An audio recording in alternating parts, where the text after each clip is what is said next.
Mic check, mic check, mic check, mic check, mic check, mic check.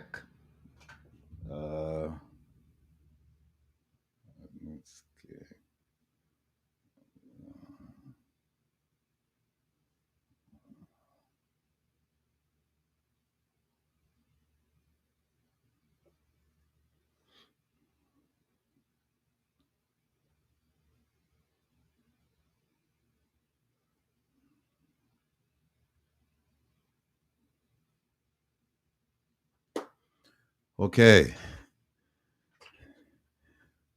My dear people, good evening, good morning, good afternoon, good night, wherever you are. You're tuned into Come Reason with Rattigan, with your host, Wil the Rebel Rattigan. Yes, folks, I'm here with you on another Wednesday, glorious Wednesday evening, or morning, or night, or afternoon, wherever you are. And it's my distinct pleasure to just sit back, relax, talk freestyle, take phone calls, answer your questions, and just engage. Tonight, Dr. Ben will not be with us. Lance White, I see that. But Dr. Ben will not be with us tonight. You will join us next week. He sends his regards to each and every one of you. So we'll have to proceed without Dr. Ben, which please feel kind of lonely because we're so used to having him sharing his education, sharing his knowledge, sharing a whole bunch of things with us concerning herbs, or what he refers to as, I think it's Caribbean traditional medicine, or traditional Caribbean medicine. Either way, you know what I mean. Let me start out by bigging up a whole bunch of people. And that's all of you in the chat. Miss B, big up yourself. Big up yourself. Keep it going, OT. Keep it going. Miss B, then ACLB, JM Master Songwriter, blessings. ACLB, bless up, bless up. Elaine, big up yourself. More life, more strength, more love.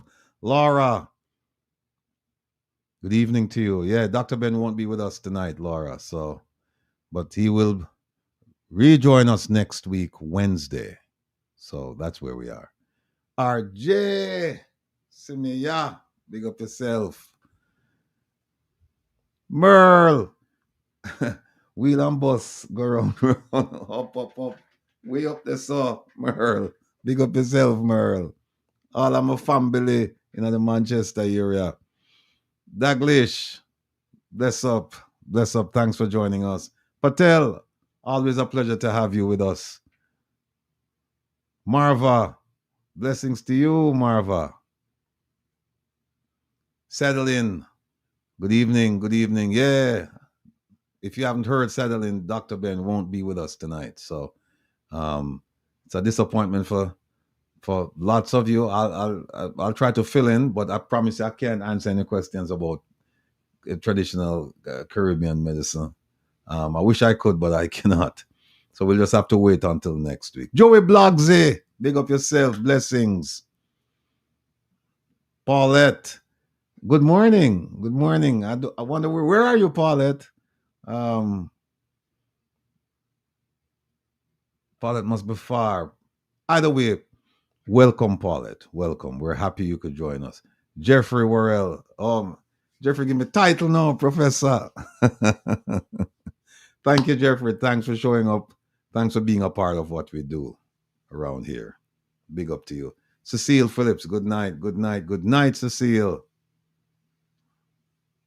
Lance, the feeling is mutual. Profound greetings to you, sir.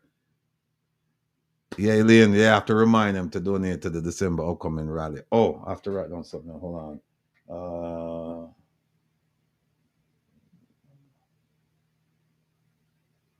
Okay. Artnell, greetings. Mr. G, all eyes on me. Is that what those eyes signify? Or, but they're looking that way. So, all right. Billy Witter, big up yourself, Billy. Big up yourself, my brother. Heal up the wife for me. Freedom was supposed to have a phone call, and I just don't know. I just blame me. I'll let's try and reach out, touch base within the next day or two.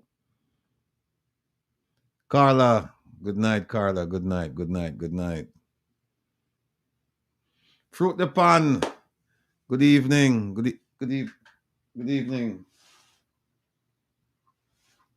And happy Wednesday to you as well. Is that it? Oh, Miss Rita. Yes, Miss Rita. Welcome. David Webster. Good evening.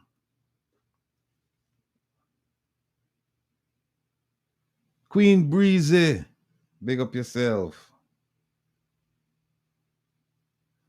Hey, my main man, Mr. Norman Montague, people. AKA Lapscoche. Wanted to see him, ask him how him get the name. Interesting story. Blessings, my brother. Marie May. Good night to you.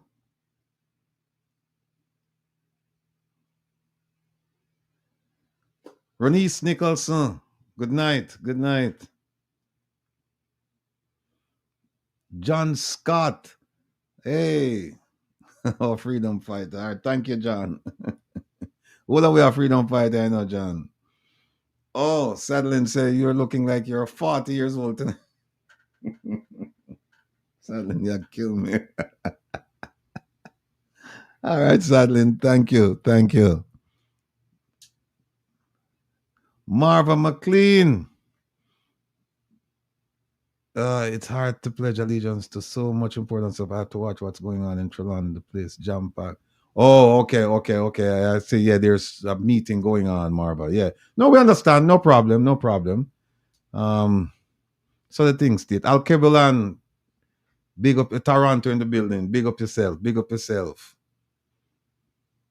Claudia Palmer, looking forward to this evening info. All right. Jillian, tell us about the police contradicting the Gleaner, saying they arrested no one regarding the pipe. Well, you have to put that on pipe bombs. Okay.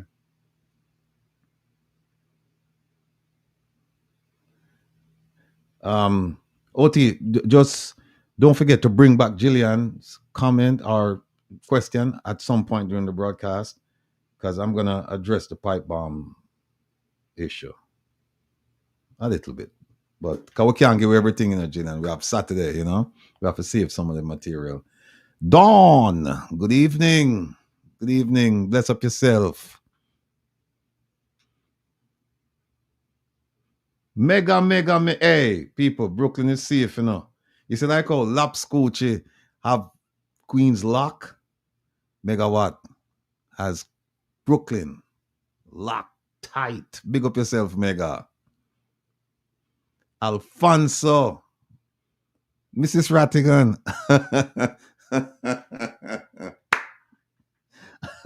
Alfonso, that turned me into something, I know. Bless up anyway, Alfonso.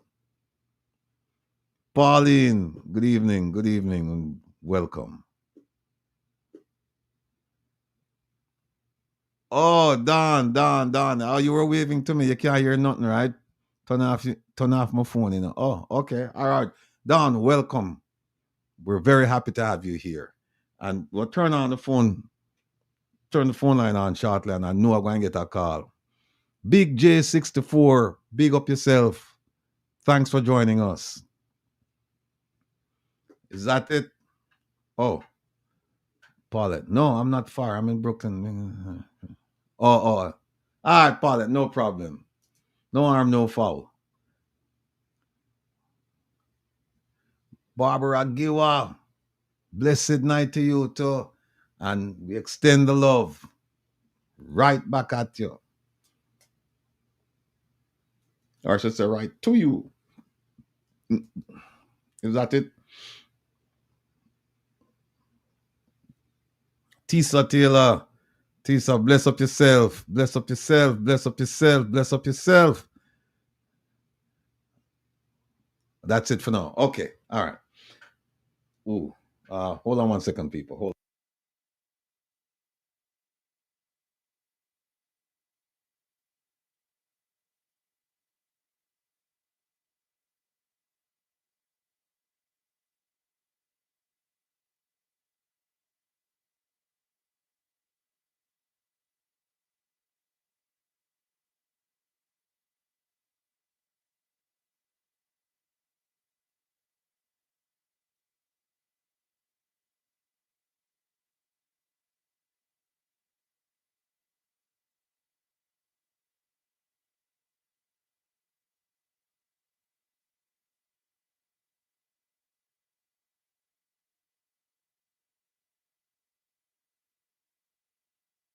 All right.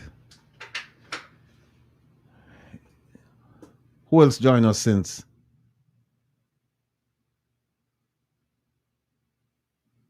Miss Rita say, Miss Rita says, Sir Ratty, your background just like the yard fence when I was living on South Road in Kencott. See it there? See it there? So you know what we are talking about, Miss Rita. You know what we are talking about. Jillian said the earthquake this afternoon in Buff Bay, Portland. Can pipe bombs replicate an earthquake? Jillian, I think you're onto something. Lily of the Valley, greetings and salutations. Lance White, bless up yourself. Who else? Linden Green. Thanks for joining us, Linden. Who's this? Lance White. Okay.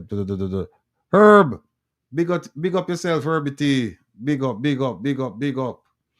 All right, folks. We have so many things to talk about that. Goodness gracious. We could start out with some disappointing news. The Magnitsky Petition.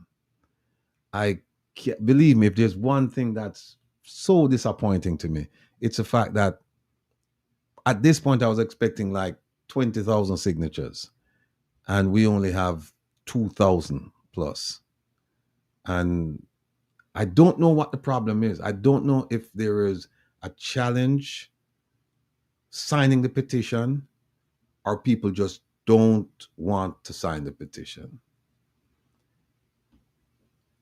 I'd like to think it's a challenge, because signing this petition means that we're going to hold the government accountable, but not in Jamaica, outside of Jamaica.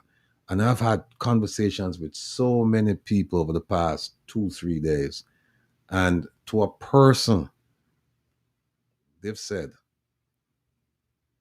holding the government accountable for corruption is not, I repeat, not going to happen in Jamaica.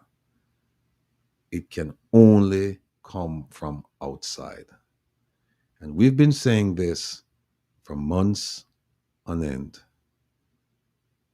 And so far, only 2,226 people have signed. And some of those people are not Jamaicans. They're not affiliated with the issue. They've only read the petition and decided to sign. And so it's a big, big, big disappointment. But I'm going to continue. I'm going to continue to ask for your support. I'm going to continue to ask you to share with your family, your friends, your neighbors, so that we can reach a desirable number.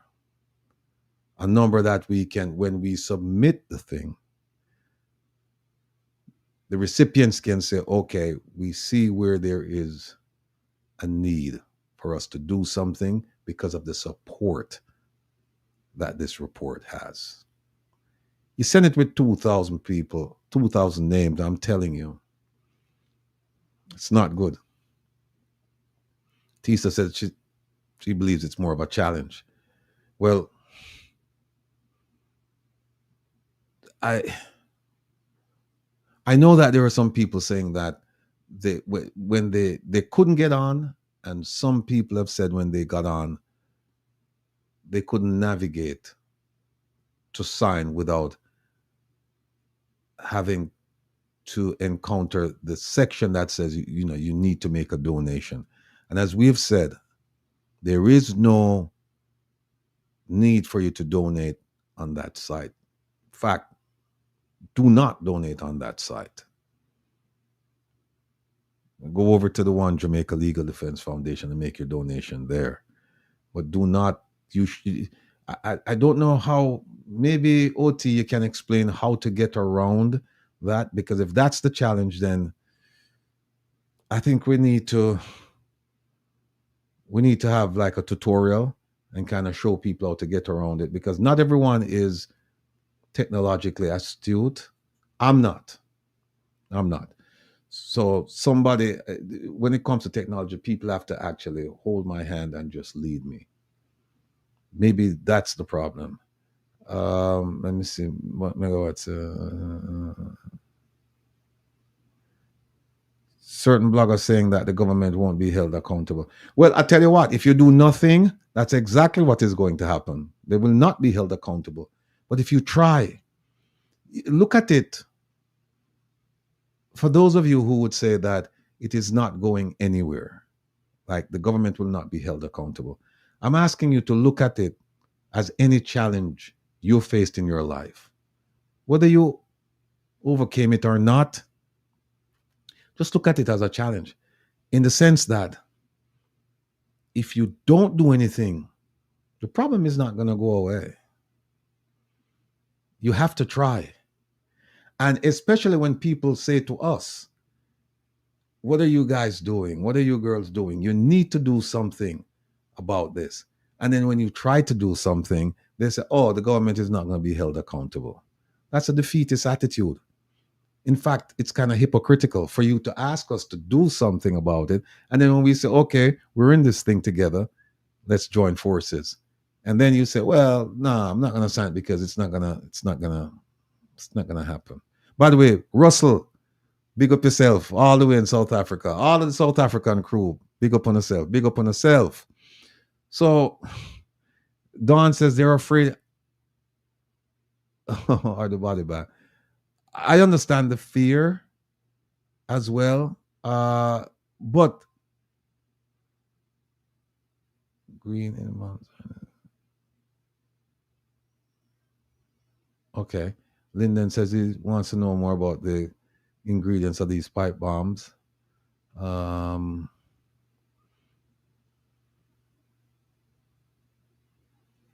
Yeah, it's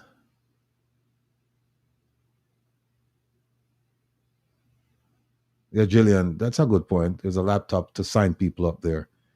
Yeah, that's a good point.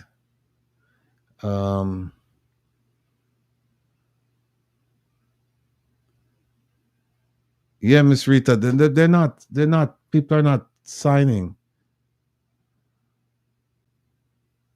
Don makes a point, OT, that we should take a good look at the link to see what is the challenge. And Tisa, I agree with you. See, um, Mahava said some people have big chat, no action. Yeah. Uh, 60,000 people as of January. Is it January 4th, OT? Because it says January 4th, 1 month ago. 60,000 people viewed the petition.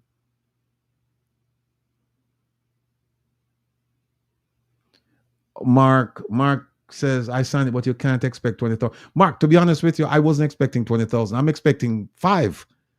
And so in this space where we are, we have more than 5,000 people because, Mark, guess what? On an average, I think we have like between 14, 16,000 people who watch the program.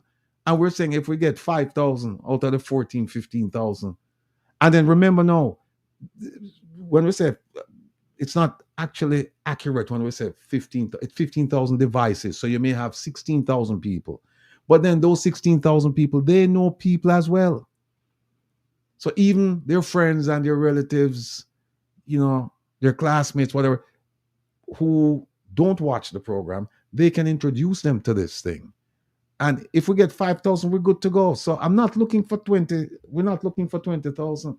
We're looking, actually, we have lowered the number because we were saying to make this thing have a sizable impact. We were saying if we get anywhere between 10 to 20,000. But if we get 5, we'll send the thing off. We'll send it off. But other Pauline, I know other bloggers who have put it on their platform.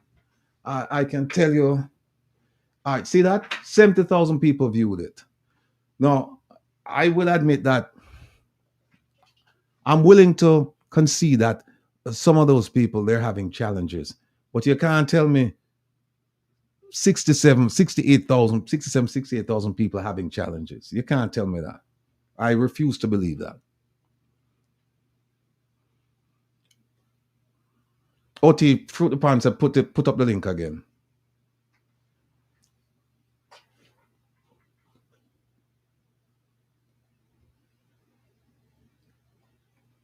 And then also remember, people, when we turn on the phone line, we expect phone calls. If we don't get any phone calls, then we're going to terminate the program, because remember that this program is an outgrowth of the Saturday program, because we used to take calls on that program, but then we had to stop because it took up too much time.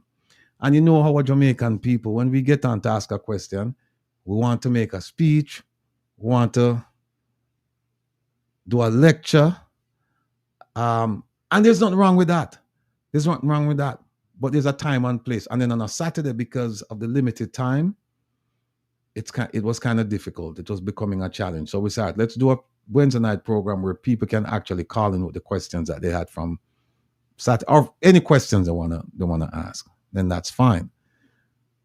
But I noticed that we're not getting as many calls, and it's the same people calling. And I know that people have their views, and so this is a platform for you to express those views. And you don't have to agree with what we've said. The only thing is just be respectful. Just know that if you have a position, we can come on and we can have a discussion. As the program says, come and reason with Rattigan. It's come and reason with us. So we can talk, and maybe you will change our minds about something that we have a view. Maybe we will change your mind about something as well. T says you're the MC, time control. Yeah. So I think T says talking about the Saturday, saying you can still take the phone calls, but you can control the time that the person spends to ask the question. That's true, but I view a lot of these callers like my mother. My mother get on and she won't ask the question right away, because people sometimes they have a lot of things that they want to talk about, and they want to talk about it before they get to the questions. And we understand that, and we appreciate that, and we embrace that. So that's why we say, okay, on a Wednesday night, we're gonna open up the phone lines, and you can expound on whatever you want to expound on, and then ask the question. That's fine. All right. Artnell says things will eventually fall in place. I agree. That's why I'm not giving up. All right. So here's what happened now. Let me get into some substance. Hold on. Let me set up my chair.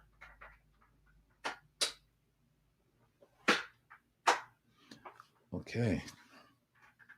All right. Here we go. Yeah, Dorothy. Yeah, that's a good point too. That at the rally we can walk around and take care of that. All right.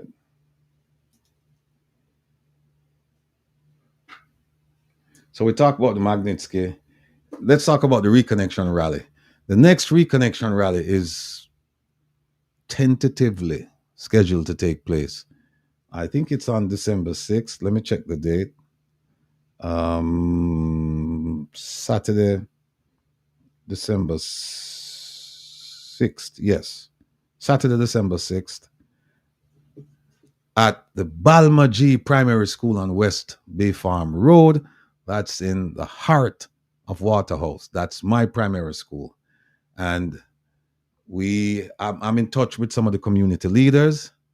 In fact, I had a long discussion with one of them today, and he's going to try to secure the location. That's going to be the most difficult part, because the sound system, we have that locked. The food shouldn't be a problem, and the gifts shouldn't be a problem. Big up yourself, George. I soon turn on the phone so you can call in, sir. And I soon put the telephone number down at the bottom and the ticker. So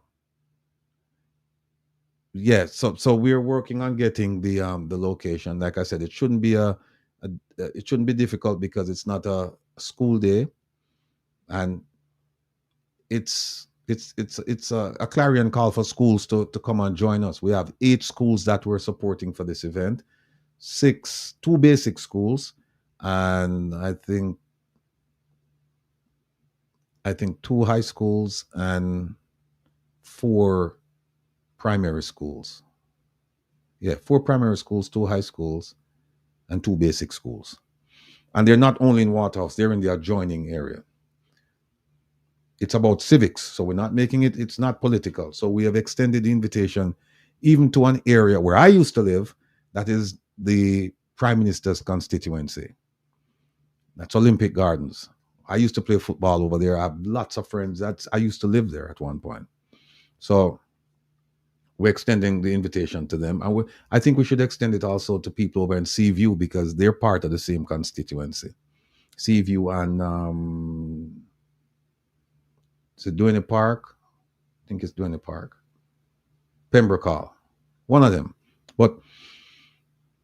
And it's going to be in a school setting, because one of the things that we want is for the children to be in a classroom setting, so that the speakers can go from classroom to classroom to classroom to classroom, which they couldn't do at the Randy William Entertainment Center. They had to go from 10 to 10. But here, it's a classroom setting, so it should be a lot easier. And parents will be there. We're going to reach out to the community leaders to join us as well. So I should be hearing back from them by the latest next week. And then once we have the location secured, then it shouldn't be a problem going forward. So that's where we are. As you know, the Reconnection rally, it's all about teaching our children and also teaching the adults as well. You know, the community leader I spoke with today, he said, yes, it's the primary focus is the children, but we should also be focused on the adults, because they too don't know what their rights are under the Constitution, under the laws of Jamaica. They too don't know how bills become law. They too don't know the roles and the responsibilities of the various officials in Parliament. They too don't understand the differences between the Senate and the House of Representatives. They too don't understand a whole bunch of things. So this is a learning experience for everyone involved. So we're asking everyone, once everything is finalized, and we'll come to you. And at the end, we expect all of you to come out. And it's not just for people who live in Waterhouse. You can join us in the celebration of education. The next Reconnection rally after Waterhouse will be held in cool Mandeville or Mandeville. And those folks, they're not wasting time, people. They're busy um, garnering support from the community. They're busy selecting a site. And I am in touch with somebody who says that he can provide the food for that event. So, and he's from Mandeville. So things are turning, things are working. And by the way, I heard that they're now planning to bring back civics in school starting September.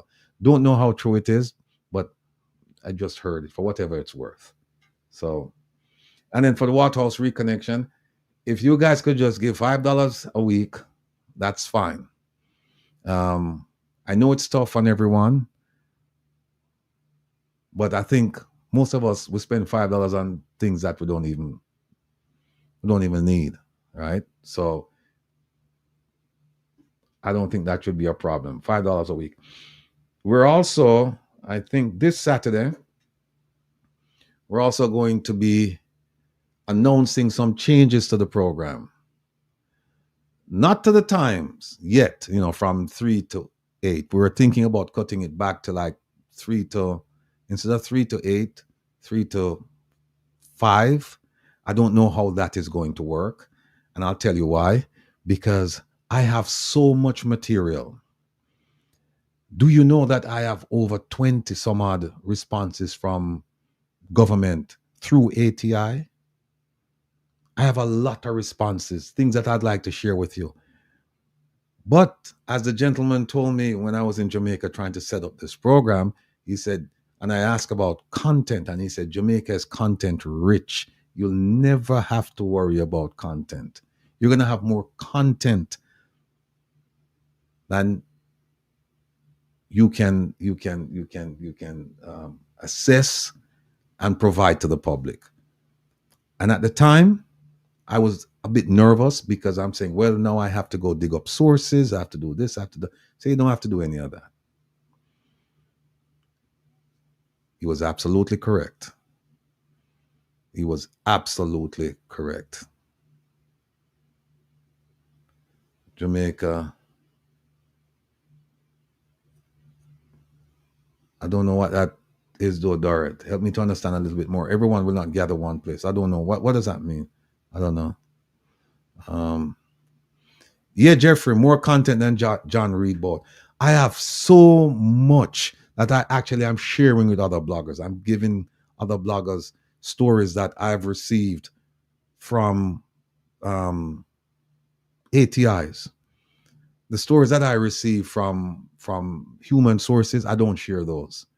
Those I'll keep. But the ones that I get from the government, I share those.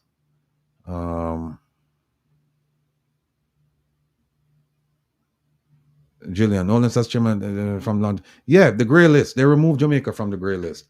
But that's a farce. It's foolishness. It's foolishness. That's all politics. We'll get into that. Let me just write that down. Grey list removal.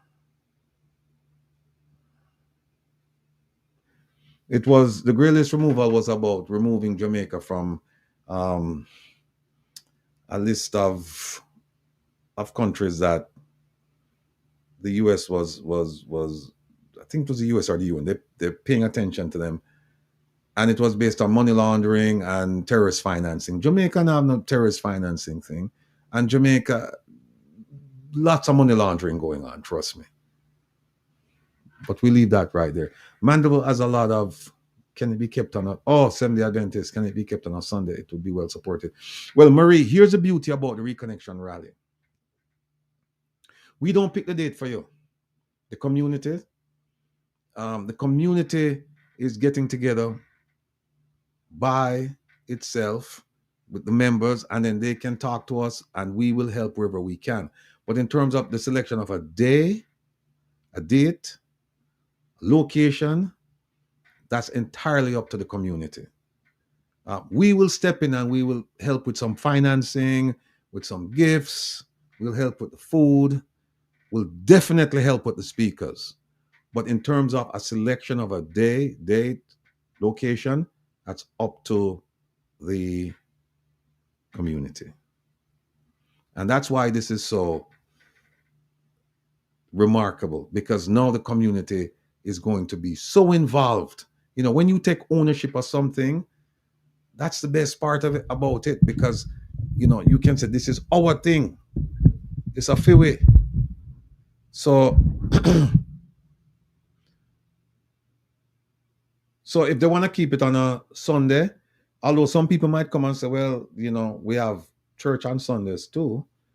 But if Mandeville as a community, as most of its citizens, Seventh-day Adventists, then and they don't want to have it on a Saturday, that's fine. All they need to do is just tell us when they want to have it, and we will then make the necessary arrangements. I heard, like you said, speak will leave from one classroom to that's in Waterhouse, Dorrit, because it's at a school, and you know they have the classroom. So what we'll have the children, and then we have one young lady, a teacher, an educator. She well, we have several of them, but they can go around from classroom to classroom and spend a little bit of time with the children. When I say a little bit of time, not a little bit of time, but spend time with the children, because here's what we want to happen. We want them to be so interested in it, so we have to give them some gifts. So we'll say, look, we're going to be talking about X, and at the end of the lecture, we're going to be asking questions. And if you can answer the question, you get a tablet, you get a whatever it is, you get a book bag, you get something. So we're going to be soliciting their attention. That's what we will be doing. What else we have here? It seems like the school bus issue drowned out the Dennis Chung saga. Jeffrey, not around here. Not around here. No, not around here. Yeah, not around here. We at least have it on my list right here. We're going to talk about it.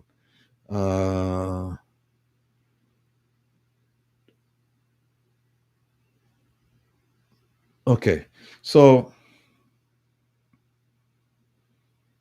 this Saturday, we're going to be having former Interpol ambassador to South Africa for the Turn Back Crime Program, Mr. Andy Mashail. He's been on the program several times, a dear friend of mine. He's going to come on this Saturday. Tune in early because South Africa is 6 hours ahead. So he's coming on at 3:30, which is 9:30 his time. He's going to be on for only 1 hour. But he's coming on to talk about an important subject, a subject that he knows very well, and a subject that is universal, and that is corruption. A scandal broke out this past Sunday in South Africa. And while it was going on, I started getting the phone calls from South Africa. It has to do with the police. And so we're going to draw parallels between that scandal and the scandals, plural, that are ongoing in Jamaica. The difference you will see is that at least in South Africa, they're trying to do something about it. They are corrupt as the day is long, but not as corrupt as Jamaica. And I say that because of their ranking on the corruption index. They're at 41. Jamaica is at 40. They're at 41. 50 and above means that you're okay. Below 50, it means you're very corrupt. And they're trying to do a whole bunch of things. And you're going to see, I think we might play some clips about what happened on Sunday, and there's a huge fallout. The sad part about it for me is that I know all the players. I know the police commissioner. I know the police minister. I know the deputy commissioner of police, and I know the provincial commissioner of police, and they're all involved, and they're going back and forth, and it's sad. But what's heartening about it is that this corruption is exposed, and they're doing a lot to address it, which we're not doing in Jamaica. So we're going to be drawing parallels to show what's happening there, what's happening in Jamaica, what they're doing, and what we're not doing in Jamaica. And in fact, I had a conversation, very long conversation, regarding the same subject with the former general of the DCPI, also known as the Hawks. They're the functional equivalent of the FBI in South Africa. And it's sad because that man was in Jamaica. I think it was last year. And I was saying, and I called people in Jamaica and said, listen, tell the government that they should go meet with this guy, establish a relationship, see if they can help with some of the problems. And the man, he called me before he left South Africa. He called me when he landed in Jamaica. I called him during the 4 or 5 days he was there. And then I called him when he got back home. And not once did a Jamaican official approach him. Not once. And they could have learned so much from this guy. But he's retired now. He retired last month, the end of last month. So he's gone. So we'll have Andy on. We'll also have Yvonne. Yvonne is our resident nutritionist. She's having a bus ride, so she's gonna come on and promote that. We also have TT from Rison Medical and Aesthetics. She's coming on because they are having a grand opening at their location in Brooklyn, New York. I will be there. I will be broadcasting from that location. It's the end of July. Let me give you the date. I think it's July. I think it's July 26th.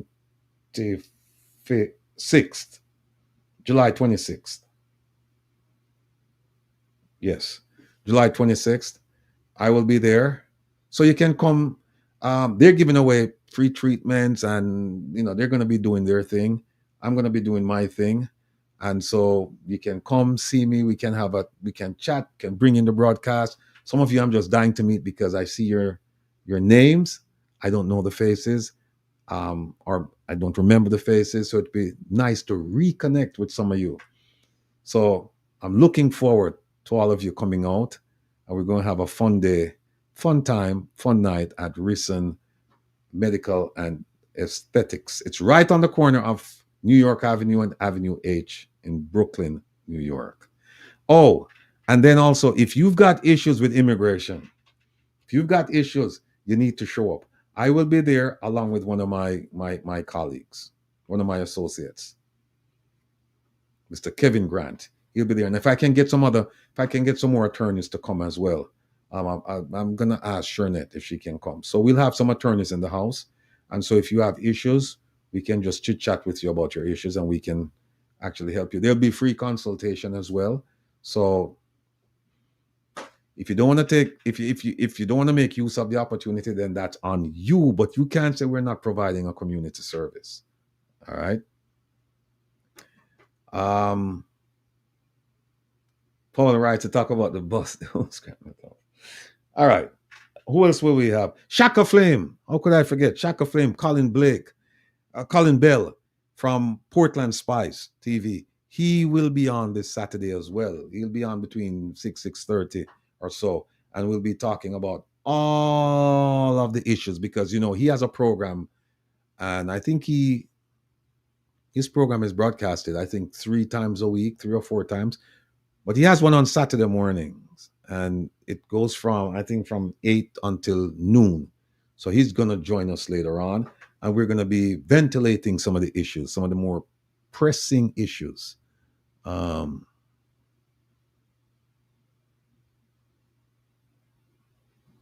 Maureen, you're right. You're right. You're right. I'm searching. See what Maureen says? She says, I'm searching for my brain and professional skills to understand people's reticence in being active instead of being armchair observers. You know, there are some people that just sit back and they talk, talk, talk, and they wait for you to fail and say, see, instead of saying, I'm going to join and I'm going to try and move the needle, they don't. But that's fine. You know, you're always going to have people like that, always. But let's try and get the people who are proactive, and hopefully those people will be in numbers far greater than the armchair observers. Thank you for your comment, Maureen. All right. So that's it for guests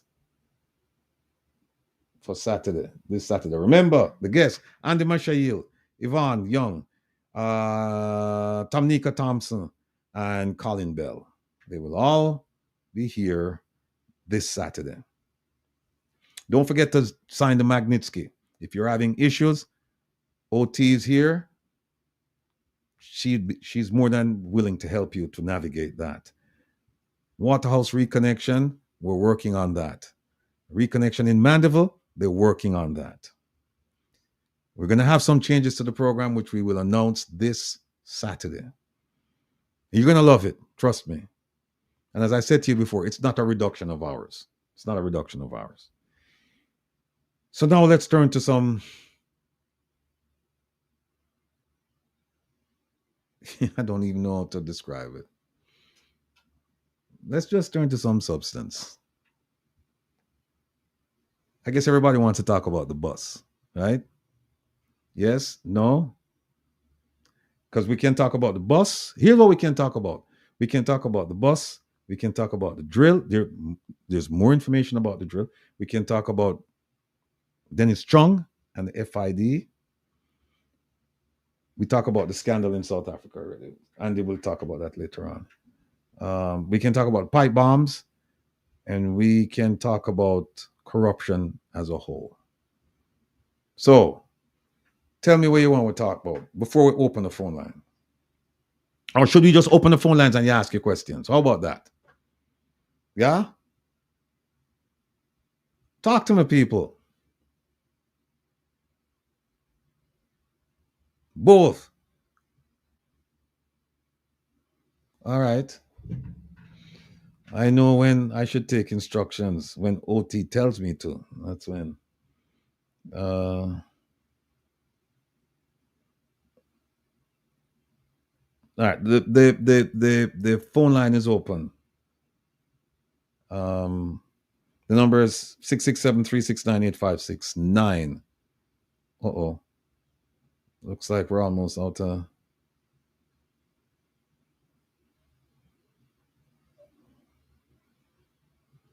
Oh, somebody asked me about a maroon contact in Jamaica. This gentleman, low battery. All right, don't call yet, people. Hold on, because battery is almost...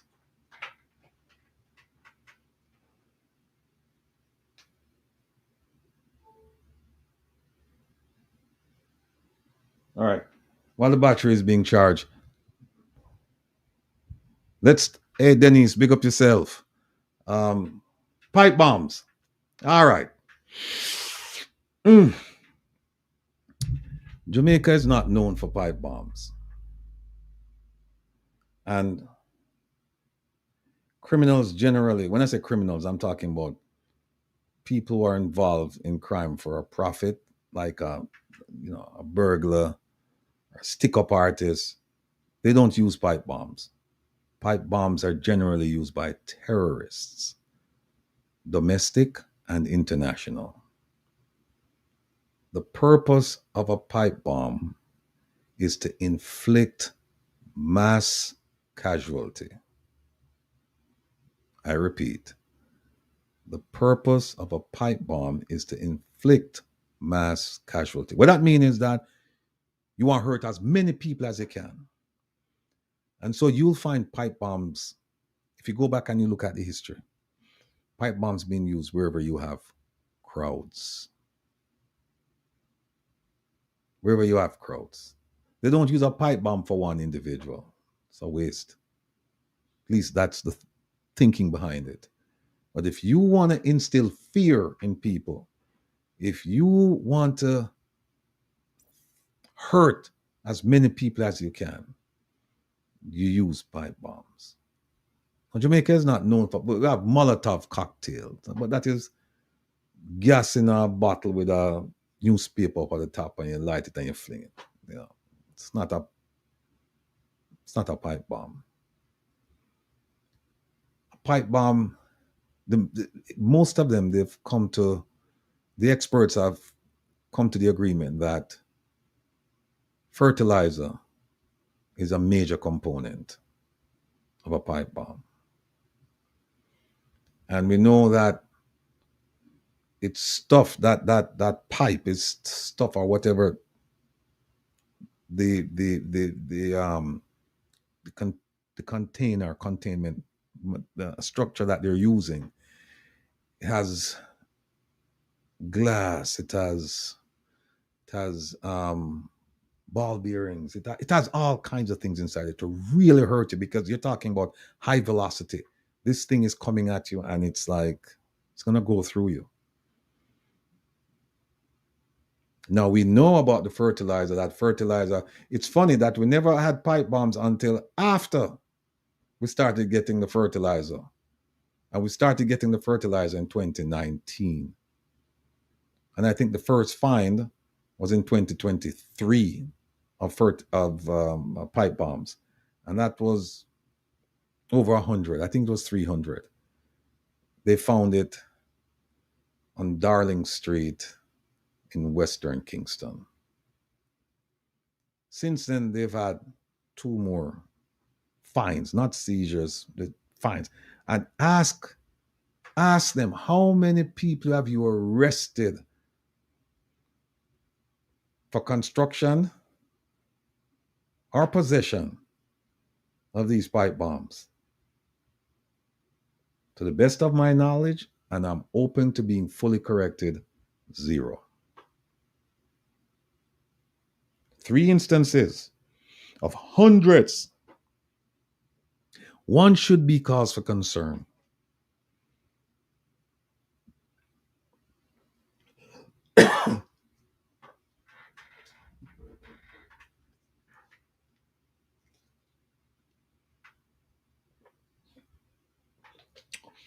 One should be cause for concern. Yet, we have located hundreds in Jamaica.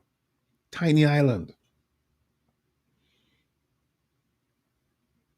And we know that fertilizer has gone missing. No matter what you hear the Minister of Foreign Affairs and Foreign Trade, forget what she's saying, because her position is that the fertilizer that came in, and it's 72,000 bags. I think they account for, let me see something, I'll tell you. I'll tell you how many pounds of fertilizer actually came to Jamaica. 72,000 almost 8 million pounds of fertilizer came to Jamaica. 7.9 million pounds in 3 shipments, 2019, 2022, 2023. A significant portion of that fertilizer has not been accounted for.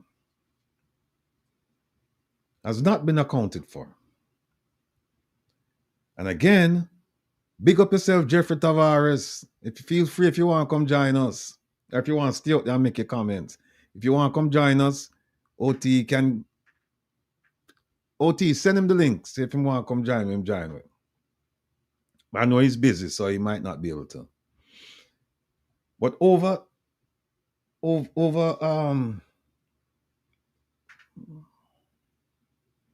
almost 8 million, 7.92 million pounds of fertilizer, and a significant portion missing. And we know that fertilizer is a major component of pipe bombs. Interesting thing is that the police, they have not told us anything about these pipe bombs. They haven't told us about the construction. They haven't told us about the components. And the other thing is, where are they storing them? Because you have to be careful how you store these things.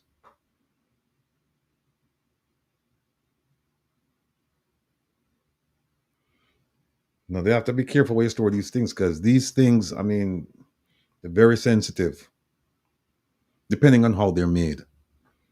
And see, this is where they need to call in the FBI because they have a tremendous amount of knowledge regarding pipe bombs. Because pipe bombs, it's almost like a handwriting. The FBI can look at the construction of it, and they can give you a pretty good idea, going back to their database to see which group possibly made it based on how it was made. Claudia, you're right. Are there more in other locations? My suspicion is that yes. Are they to be used before, during, or after the election? I don't know. But you don't make pipe bombs if you don't have an intent to use them. If you're going to build a pipe bomb, you have an intention. And that intention is not good. It is to do harm to as many people as you possibly can. Megawatt, we don't finish with him yet, It's just a matter of time. We don't finish with him. Make him sit down there and go and simmer, We don't finish with him yet. But another thing is that part of the Magnitsky, he's involved. So we can't do anything until people sign on. But that's fine. Wilbert, big up yourself.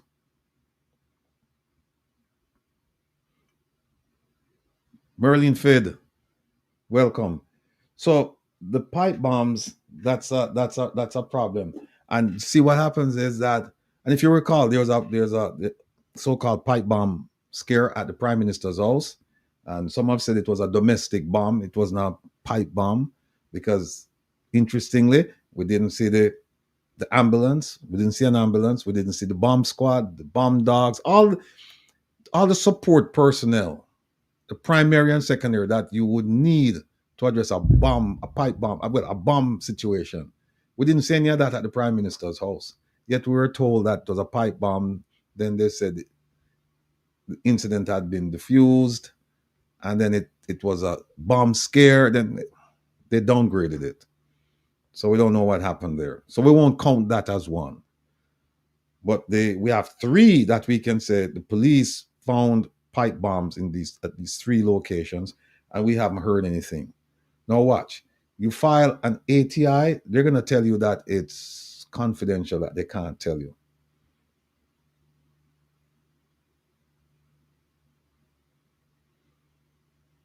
Wilbert, yep.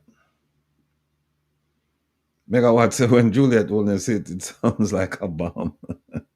Megawatt, you know more than the whole of it, man. Or you say what we had think. Them say it's fishermen going to use them for fishing. But here's the thing, Tisa. A pipe bomb is a weapon that should not be in anyone's possession in Jamaica.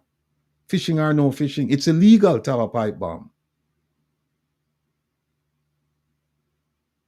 And so many of them, hundreds. No. The pipe bomb situation. So we're looking into it. We're going to file some ATIs. See what we get out of them. And by the way, I'm encouraging I'm encouraging you to file your ATIs. File your ATIs. I have about 20-something responses spanning a range of subjects, and I can't get to them. I just can't get to them. Why? Because of content-rich Jamaica. But I keep filing them, and they're getting so much now that I'd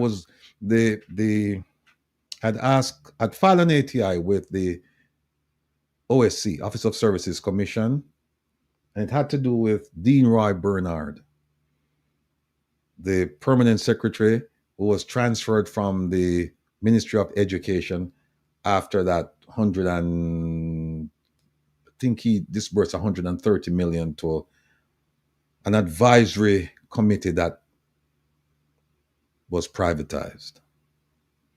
and they got rid of him. They tried to send him over to the Ministry of Education, Ministry of Finance, but the Ministry of Finance doesn't have a permanent secretary.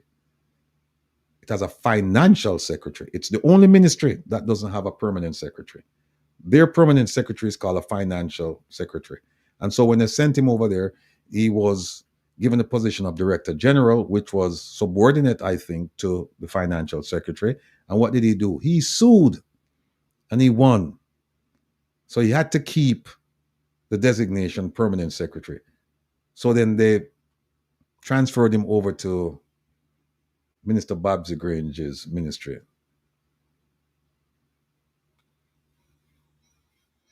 So I asked the Office of Services Commission, how did this happen? They responded, oh, look who's here, ladies and gentlemen. Mr. Vumva V. This is what happens when you close your eyes when you're talking and you don't see things, So now my eyes are wide open. He's here. Welcome, Mr. Vumva, Mr. Vumva V, Mr. Jeffrey Tavares. Welcome to the program, sir. Thank you very much for having me, sir. Yeah. I was just going through some of the topics, but before we do that, I believe you have a commercial venture going on. Would you like to inform the people about that venture? Yes, I have a T-shirt. There it is. Well, that's my love. OT saying OT. Thank you. There it is. I have these T-shirts for sale. Make we march, marching on to victory, marching to set Jamaica free. We also you can order the Blood and Fire T-shirts. We have these T-shirts now for sale. $25 for the T-shirts and $10 for shipping and handling. And let me put up my my Zelle. My Zelle, hold on there for me. I don't remember this thing here now. Hold on there for me. Put up my Zelle here. Yes. There it is. Thank you, OT. Thank you. You can order one T-shirt for $25 US, $10 for shipping and handling. My Zelle is Jeffrey Tavares 954-529-8030. Cash App is $ Make We Talk, all one word, 345. Cash App $ Make We Talk 345. And Zelle is Jeffrey Tavares 954-529-8030. Call us now if you need to order your shirts. We have shirts can send to you. I just ship off some to some of my students who was in my chat yesterday. I just ship off some to them. And we have some other shirts that we're going to talk about on my program as soon as we get those organized and so forth. Miss P, your shirt is on your way too. So there we have it, Mr. Rattigan. March, we are march on to set Jamaica free. March, we are march on for progress. All right, sir. Yes. People, go out and support Mr. Jeffrey Tavares and his T-shirt initiative. But not before, but let me just say this, that Jeffrey, people have been telling me that, how come Jeffrey a labor right and him not have no green shirt up there? So I'm a labor NRP. And I think it's who said that to you, I know who said that to you. So Jeffrey a labor right. I'm gonna see him put up no green shirt up. They look like Jeffrey no walk go win. So that's why I'm not bother put up no green shirt. We have, and actually, hold on here, Ratty. We also have Make We Talk T-shirts. So Make We Talk Election 2025. We have that T-shirt too for sale. $25 for one and $10 for shipping and handling. Okay. All right, folks, there you have it. So Jeffrey Tavares and his T-shirt initiative. March, we are march, we set Jamaica free.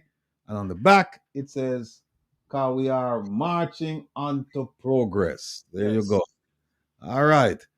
Well, let me just put this up here. Because I must comment on this. Miss Janet Monday said, "Mr. Rattigan, you give the JLP a lot of ideas." Miss Janet Monday, I give the PNP a lot of ideas. I give the JLP a lot of ideas. I give the people a lot of ideas. Here's the interesting thing. A lot of the things that I talk about, it may sound like I'm giving the JLP ideas, but I'm actually giving it to you, the people, because I tell you what, a lot of the things I talk about, the JLP know about it. In fact, some of them call me and give me and tell me some of them things. They know. They know. But you, some of you, at least my people, you don't know. When we start talking about, like for example, when we say that with Dennis Chung, there are three options: DPP, finance minister, or Dennis Chung. You think they don't know that? You think they don't read the Financial Investigations Division Act? You think they don't read it? They know, but you don't know. So when I start saying here are the options, here's where I think they're gonna go, I'm actually calling them out so that you can be wise about the actions that they're taking, and that we do not make it a 9-day wonder. We keep talking about it. And so when you go out, you can tell your friends, your family, your neighbors that, hey, I saw it on Rattigan's program, and guess what I did? I went and I read it myself. And it is true. And here are the options. And then you can be an ambassador for the program. You can be an ambassador for the people. You can be an ambassador for the truth. So when we said we give the JLP a lot of ideas, no, they already know, but you don't know. A lot of the things also are contained in some of these reports. And how many of you actually take the time to pick up the Auditor General's report and read it? Or pick up a report from JAMP and read it? Or pick up a report from the Integrity Commission and read it? Not very many of you. The facts are there. So when I read it and I come out and I comment on it, the JLP and the PNP, they already know this. But you, my people, you don't know. Now, this Saturday, because what I'm going to do, we're talking about corruption. And we're talking about corruption on an international scale this Saturday. As you may recall, I said earlier that we're having a gentleman, a guest from South Africa, because they're having a huge police scandal started on Sunday, and it's reverberating right now throughout the country. And there are parallels between what's going on there, what's going on in Jamaica. So we're going to have this person on. And one of the things I am going to do, one of the segments, I'm going to give opposition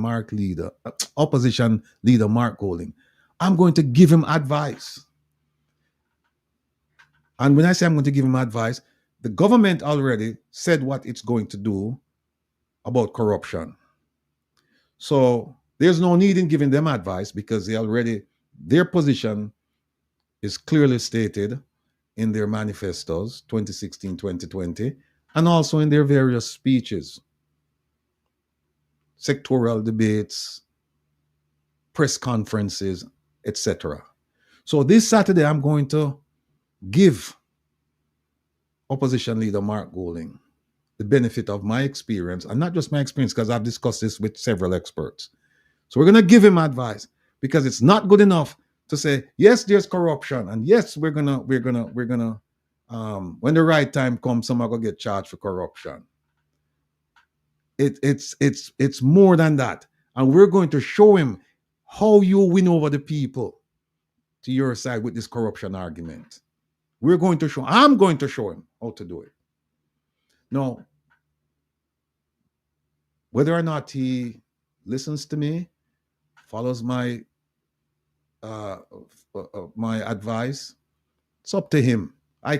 All I can, and I'm doing this for the benefit of the people of Jamaica, not necessarily for the benefit of the opposition, because the segment is going to read Mark Golding. I think it's, do you want to break the cycle of corruption, or how do you break the cycle of corruption, or here is how you break the cycle of corruption. The heading is going to read something like that, but the information is going to be magnificent. You have to tune in and listen to the advice that we're going to give him. And we're going to give him advice on how to deal with the Dennis Chung thing as well. We're going to give him advice on how to deal with the elections. We're going to give him, and by giving him this advice, we're also giving the JLP the advice as well. But the important thing is for you, the people, you. So it's not about giving JLP or PNP advice. It's about giving the people the knowledge. It's about giving the people the knowledge. And in this case, we're going to give the people and the opposition the blueprint as to how to deal with corruption. Because we've heard a lot of talk. We've seen a lot of things on paper. And at the end of the day, Jamaica is a highly corrupt society. So much so that it's become a part of us. It's ingrained. We accept corruption in Jamaica. We embrace it. We are hypocrites. We talk about, oh, there's corruption, oh, da, da. And then the question is, what are you doing about it? And at the end of the day, nothing's being done. Well, we're going to show them what to do with the corruption thing. Because until you send politicians to prison, it will continue. If you think locking up a policeman who's collecting money from a motorist for speeding, if you think that is going to stop corruption, you don't know what corruption is. You don't know what corruption is. Because that is not going to stop. If that were the case, it would have stopped a long time ago. Look how many policemen have been arrested for corruption. But tell me now, how many politicians have you seen arrested, convicted, and sent to prison? That's it. That's a part. And imprisoned, because we have two recent cases where they were charged. We have Marissa Dalrymple Philibert and we have Leslie Campbell. And they went scotch-free. Yes. Dalrymple, she pled guilty. She pled guilty. Leslie Campbell was found guilty. And both of them faced prison terms.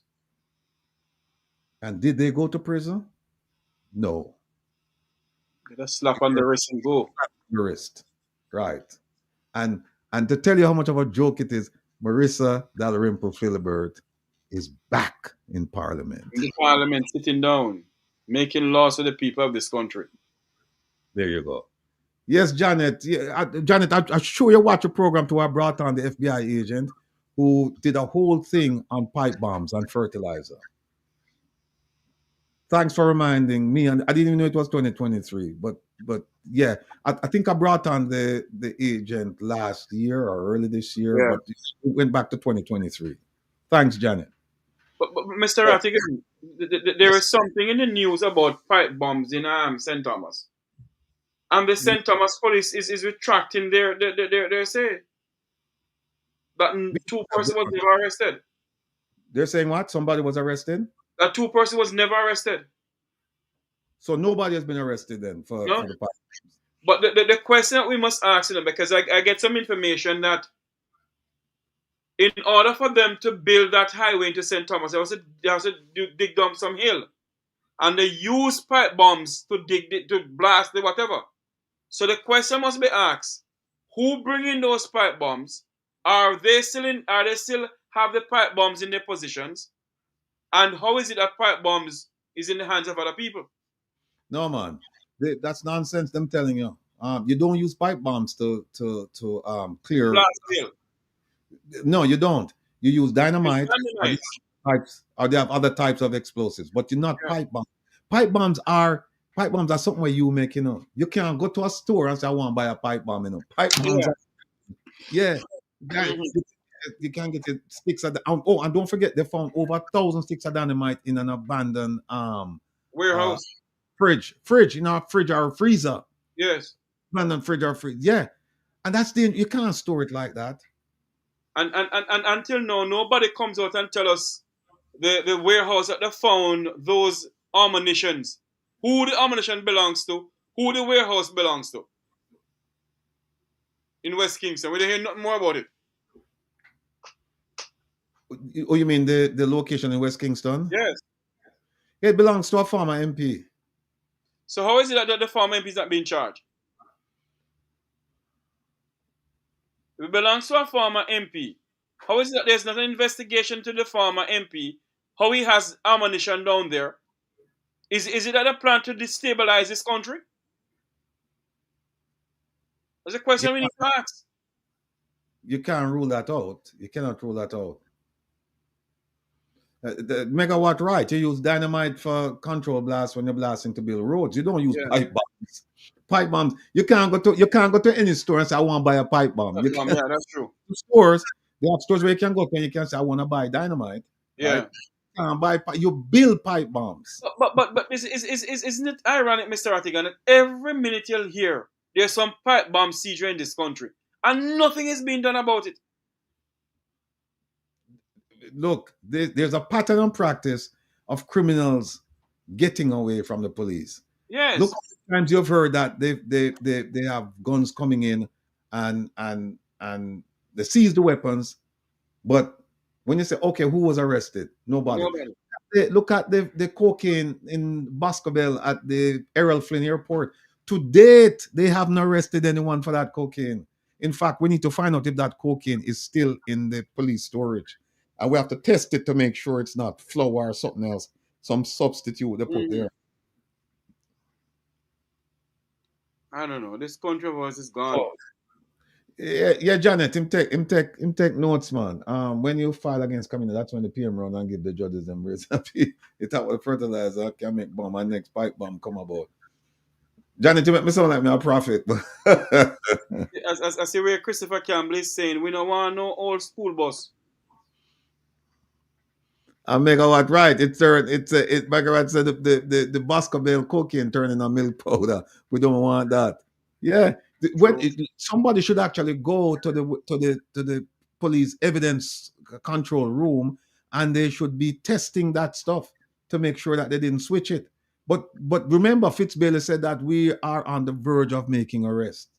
And Fitzbailey finished up his term and now he's in charge of the police in Turks and Caicos and there's still no arrest. And people don't ask about these things. People don't ask about them. 9-day wonders. So, anybody else have any questions about the pipe bombs? Because we're going to move on now to. We're going to move on. We're going to leave the buses for last. We're going to move on now to the drill. You remember that drill? And here is what is coming out. And we're going to do a story on it this Saturday. That neurosurgery drill. There's another aspect to the story.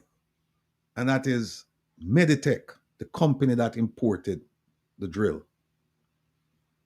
Should they have been in the bidding to purchase the drill? And based on my reading of the law and others, they should not. Hold on. Let me see something. I think, okay, we have enough. We have enough juice there. I think I know who's calling. Keep it going. Keep it going. I'm trying to find it. Okay. Yes, as you try to find the plug to plug in the phone. Let me call back.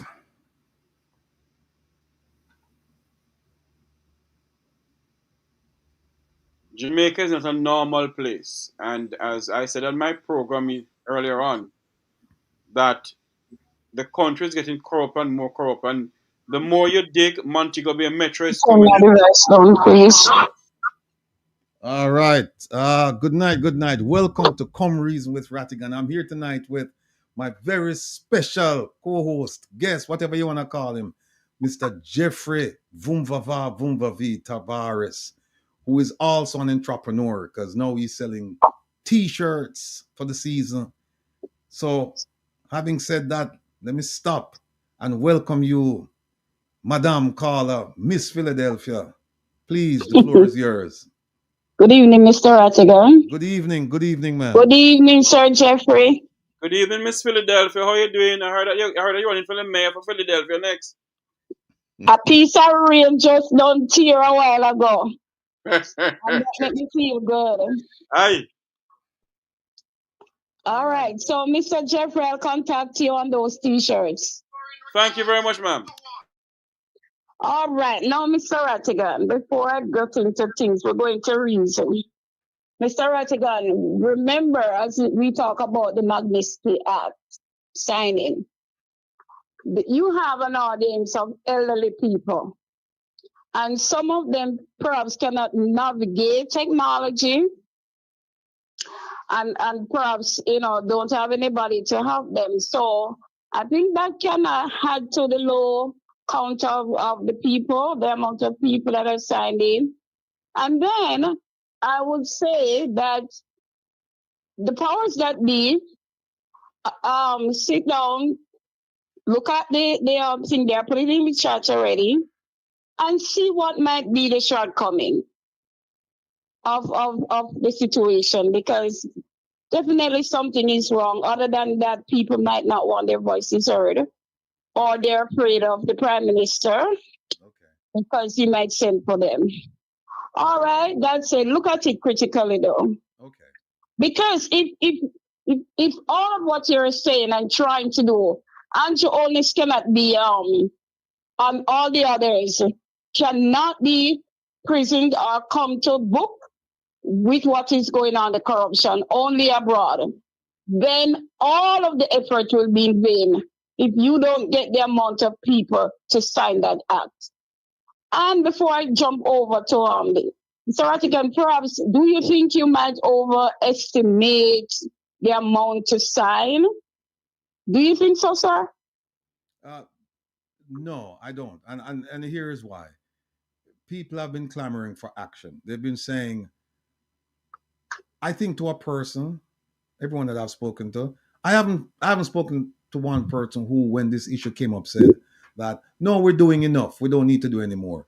What I hear all the time is that you guys are talking, but we don't see any action being taken. When are you going to take action to bring these corrupt politicians to book?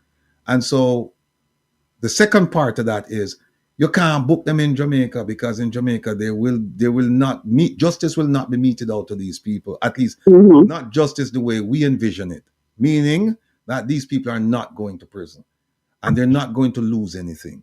So we said, okay, let's do it from overseas. Let's reach out to foreign governments. Let's reach out to foreign international organizations with a mandate to end corruption. Let's do all of these things and see, at the very least, if we can get them to look into the Jamaican situation, get rid of, rescind visas, and seize property, seize assets, and repatriate those assets to the consolidated fund in Jamaica, so that the money can be spent to help people of the country, not persons in government. That is what this thing is all about. And so if people don't want to sign it look, I'll accept that some people cannot access the platform. I'll accept that. But when you have 60,000 people who have accessed it, who have looked at it, and only 2,000 people have that says a big thing. Exactly.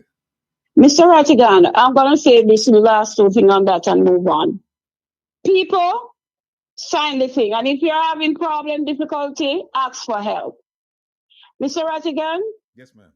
I think you should as well see if you can come up with something like give us 2 hours, not on a Saturday, not on a Wednesday, otherwise just for that alone to sign the Magnitsky Act.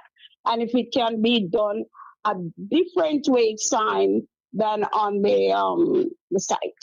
All right. That's yeah. That's a good idea.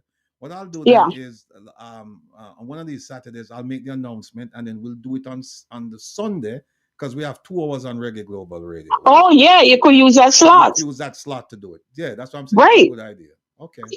Okay, let me move on now with this. Or bust something. Sinting. Now, the children of Jamaica deserve better. It's their time to get their partner job.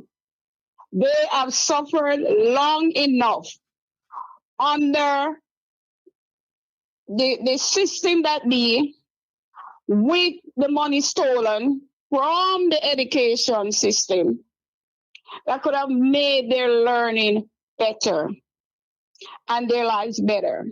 So it's time that they invest in education and the children of Jamaica and stop rob the picking in them. Because a whole heap of them high water depend them already. And you see that verse there? You see that verse there? It soon broke up. Now, Darrell Vaz could have gotten brand new buses. We all know that. And perhaps if they negotiate, because I realize that everything that has to do with Jamaica and money and taxpayers' money, they don't think economical. They always go over the boundary. And these buses, we know we're not foreign them all. Them are going to turn over. Jamaica don't have the road for those buses. Them are turn over so up here. Then you can imagine Jamaica. Then I got to pay so much money, Mr. Rattigan, to reverse the bus, to fix this, fix that. That's a whole lot of money. Why wasting taxpayers' money? You know, take chop a whole heap already. Mr. Rattigan, I chop them one, chop more. That was a do. And if you didn't even hear me, me not care. Me say stop. I want to do some money. I don't want. Why don't I leave people money alone? Spend the money better. Worthwhile, useful. Oh my God. Mr. Rattigan, that ought not to be. The children deserve better. Some parents are saying, oh, them welcome it. You see, some people, me never want to talk with them, you know, because I'm in the nonsense and the foolishness, you know. Because me want to know if they have not seen with their eyes and hear what the government has done with taxpayers' money towards education and all the grants that they have gotten. What have they done with all of those money? Huh? What have they done? Them just keep the picnic them, so the latest is the PAD program. Look what Andrew do. He take most of it and I'll know the man can't say what am I going to do with the money. And cut the picnic them food. And them food you taking on anybody. Make anybody, even your enemy, suffer for hungry. Yeah, water upon you. Because the Bible says even feed your enemy. So I don't understand that government that is there anti-oldness. Get up on he does whatever he wants to do, throw it in your face and you must take it. He has no answer for no question. He does not question his ministers. They do what they want to do and they come out with the all and the bangarang to come tell you and say you must sit down. Look here, we're not fool no more. We're not fool anymore. Our eyes are open and our ears are hearing. Philadelphia. No bother come with it. No bother. Give the children of Jamaica what they deserve. It's their time now. What where you go with them old bosses, sir? Eh? We go kill our more picnic? You ever hear Miss Philadelphia? You go and pick them. All of uno, the JP was sanction it. Can't pick them now right on it. Uno out of order. They can't leave that there, so Mr. Rattigan. Okay.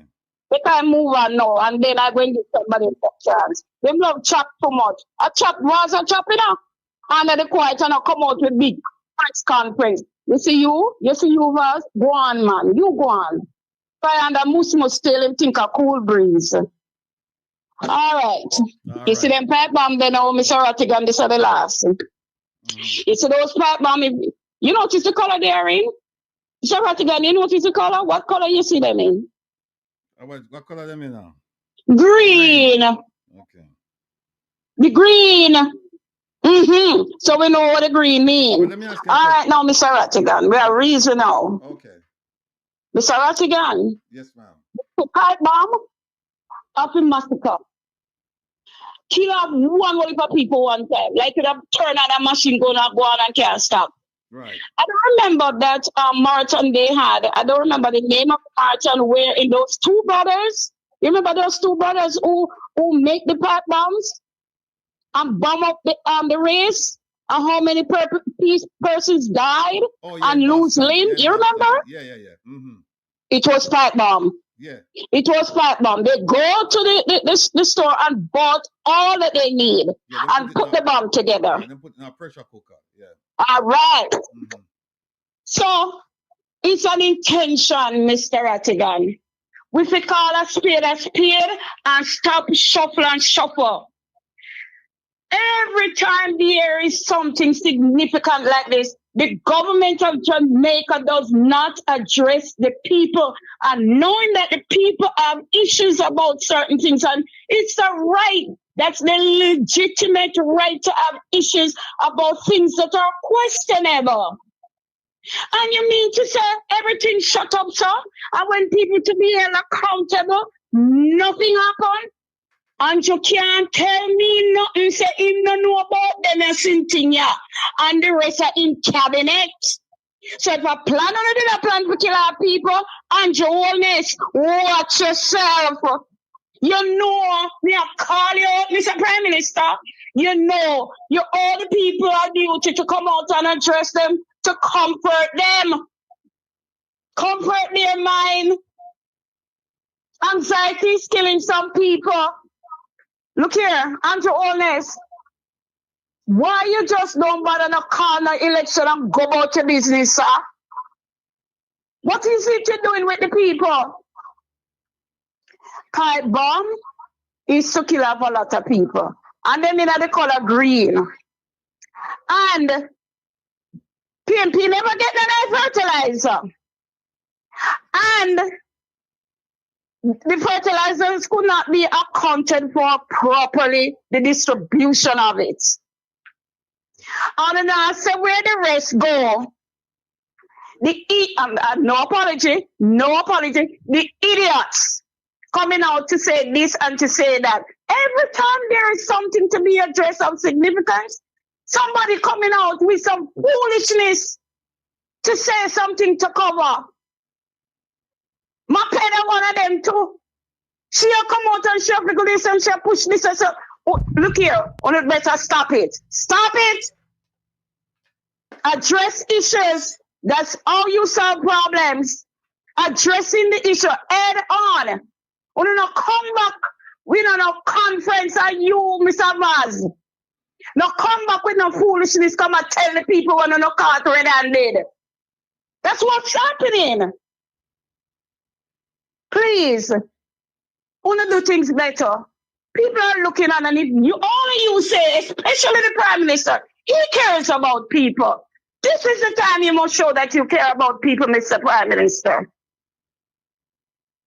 Because it's the same taxpayers' money paying all of you. I want to still taking it. I am Mr. Rattigan, and I'm speaking that man without fear or favor. All right, Miss Philly. So, Mr. Rattigan, this is what I have to say. They're begging for the vote. And this troubles me to hear people saying it's the best government. And they have done this. And Andrew Honest is the best Prime Minister. But to hear the saying say good, better, best, never let it rest until your good is better and your better best.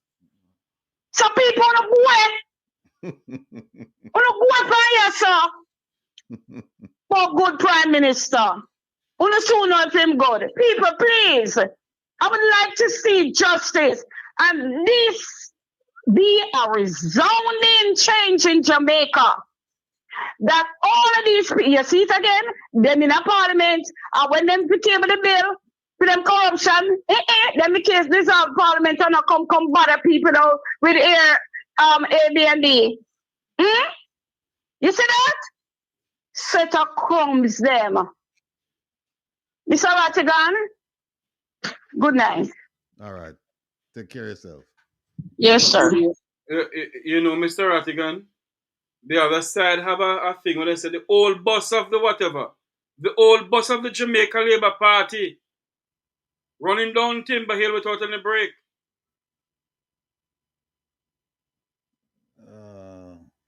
I don't understand. Miss Hines, can you bring what is happening to all Jamaicans as having one's vehicle broken into it, finding out that your pocket, you are bankrupt?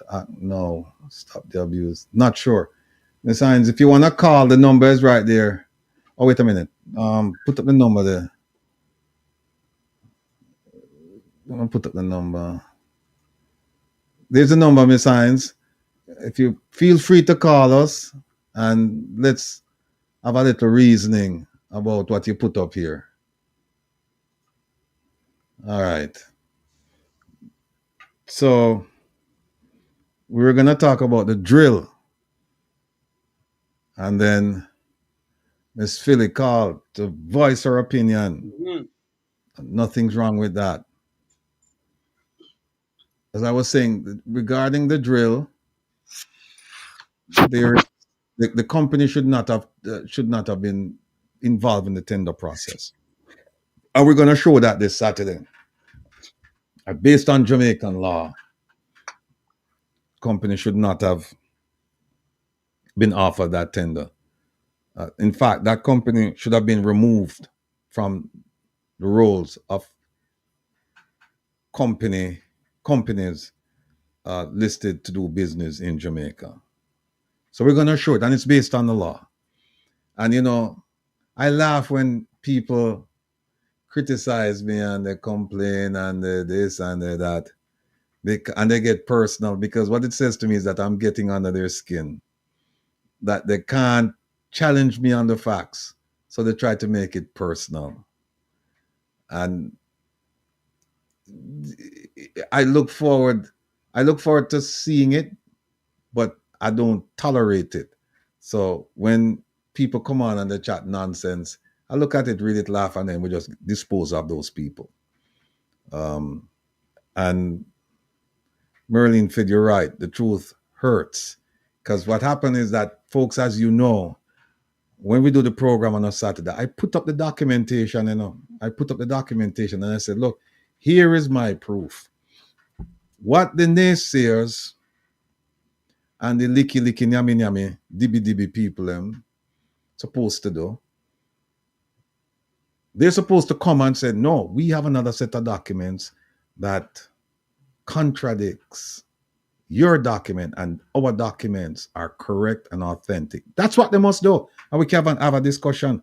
But when I put up my document and you tell me, you start cussing me out and make it personal, what that tells me is that you have no argument. You have absolutely no argument. And so we don't have time for people like that. Or even if you don't have documents, but if you can raise a credible argument, if you can raise an argument and say, Mr. Rattigan, I see where you put up these documents and I see your interpretation of the documents, but I have another interpretation, then we can have a discussion. But there are some people, they are lost, and they will be lost forever. And those people, we can't rescue them. There are some people we just will not be able to rescue. I accept that. And for those people, I have no time. I move on and I leave them in their ignorance, and I also leave them in their distress. Because in time to come, they will realize. They'll realize. But there is something about pride where people, even when they know they're wrong, they can't come to the realization that it's better to seek forgiveness at that time and say, listen, I made a mistake, and I would like you to forgive me. Some people just can't. Some people will never reach that point. They'll never reach that point. And for those people, you just leave them alone. You leave them alone. Tisa said, Jesus did have been over all the people. Yeah, you leave them alone. Don't argue with them. I don't get no whoop argument with them. Once you start talking to them and you realize that these people, you know, hold on, let me grab this caller, people. Jeffrey. Yes, ladies and gentlemen, people, welcome to the Come Read It Rattigan program. We're listening and watching from around the world in the Eastern Caribbean. This evening, we're speaking about issues facing our country, Jamaica. And, there are so many things going on. I see where the People's National Party is having a conference in Trelawney. I see where the Shadow Minister on Water, Ian Hales, went up there with a basket full of goodies and talking about the prices he paid for them. He had $15,000, $16,000, the minimum wage. And when he finished spending, he had $3,000 left, and he hasn't paid for his light bill as yet. So that's to show you the reality of what is going on in the country. Mr. Rattigan, back over to you. Yeah, but the drill, the drill is a problem, and we're compiling the facts to the drill, and instead of doing a presentation, the traditional presentation, what we're going to be doing, and I'm still mulling over the idea, is to do a segment called like 12 things you need to know about the drill, or 12 essentials you need to know about the drill. And if you know these 12 things, you don't need to know the other things. The other things are just icing. But that's what we're going to come up with 12 hard, cold facts that we can, and we're going to point you to documents. We're going to say, here is one thing that you need to know about the drill. Here's a document that addresses it. Here's another thing that you know. So that when you go out and you start talking to people about the drill, you have your facts. You don't just go out there and say, you hear said. You can't say, no, I read it. I have the document, and you can produce the document. So that's how we're going to be doing that. And then Fid and Dennis Chung. I had a conversation today with a well-known political operative in Jamaica. He's probably watching right now. Hold on 1 second, please. Caller, good night. Welcome to Come Reason with Rattigan. Where are you calling from? I'm calling from New Jersey. Miss New Jersey, welcome. Good night. Talk to Yes, us. Sir. You told me to call back because you didn't understand my last comment. Yes, please, go ahead. Well, what I'm sitting here watching you Wednesdays and Saturdays, and I'm still perplexed and befuddled as to the reticence of us. We have a history of standing up. And I recently came across some information on where we came from in Africa. And it talked about our fight and force and energy in standing up. And women were a big part of it. And I see that because women are at the head of things now. But what I'm saying is, what is happening while we are just lying down in this miserable condition when we have pipe bombs now, when we see the laws being changed right on the tip of our noses and people aren't acting. The Magnitsky Petition, you have put yourself on the line and had your team go to Jamaica, and I'm wondering, why are we so reticent about our own interests? So when I wrote, if we can break it down into simple things, like many of us have gotten our cars broken into, many of us had our bank intruded into by people in Russia or wherever, and we are incensed. That is the feeling I want Jamaicans to have. You have been bloody robbed. People are in your pocket. People have been twisting your brains and your reasoning. And what has happened to us? We come to foreign countries and we are at the head of the class because we stand up for where we want to go with our lives. What is happening in Jamaica? Of Jamaicans being so beaten down that they can't realize they have been mugged, they have been bamboozled, they are being just taken to the cleaners. Mm-hmm. And they don't seem to have the strength to stand up, fight back. Even they seem ambivalent about voting. Mm-hmm. Even when they see in their face no schools have been built to educate their kids. The hospital is a dump site of death, and so many other things going on, and they are not seeming there's any urgency. So that's why I wrote. Think of your pocket bean wraps. Think, because I've had my chains yanked off my neck in Jamaica as well as in North New Jersey. Mm-hmm. And let me tell you something. I don't know where my legs came from, but I ran and outran the thief. Just the fact that you know you're under attack, you act. So I'm just saying, if maybe we need to break it down into people having somebody stick their hand in your pocketbook, or you're stealing your chain. Maybe they might get it. That's all. That's all. Because I am just frustrated. I'm sitting here in New Jersey, just frustrated. No, I understand. Because, Mr. Rattigan, you're killing yourself to do this. Well, it's a labor of love. It's a labor of I love. see. You know, and I tell you, if you had asked me 4 years ago, 10 years ago, if I would be doing this, I would say to you no. I would tell you no. But you know what? I think it was 2017 when I retired. I think it's shortly after I retired, or maybe a little before I retired. I spoke to a dear friend of mine, a minister in Saudi Arabia. I know him very well. And I said to him, Abu Ali, I'm getting ready to retire. What do you think I mean, it's a wealth of knowledge. And I said to him, what do you think I should be doing? What do you think? And what he said to me? He said to me, I think you'd be a good investigative journalist. I'm going to say, no, sir. This man I don't know what I'm talking about. I'm wrong, Panda one. Yeah.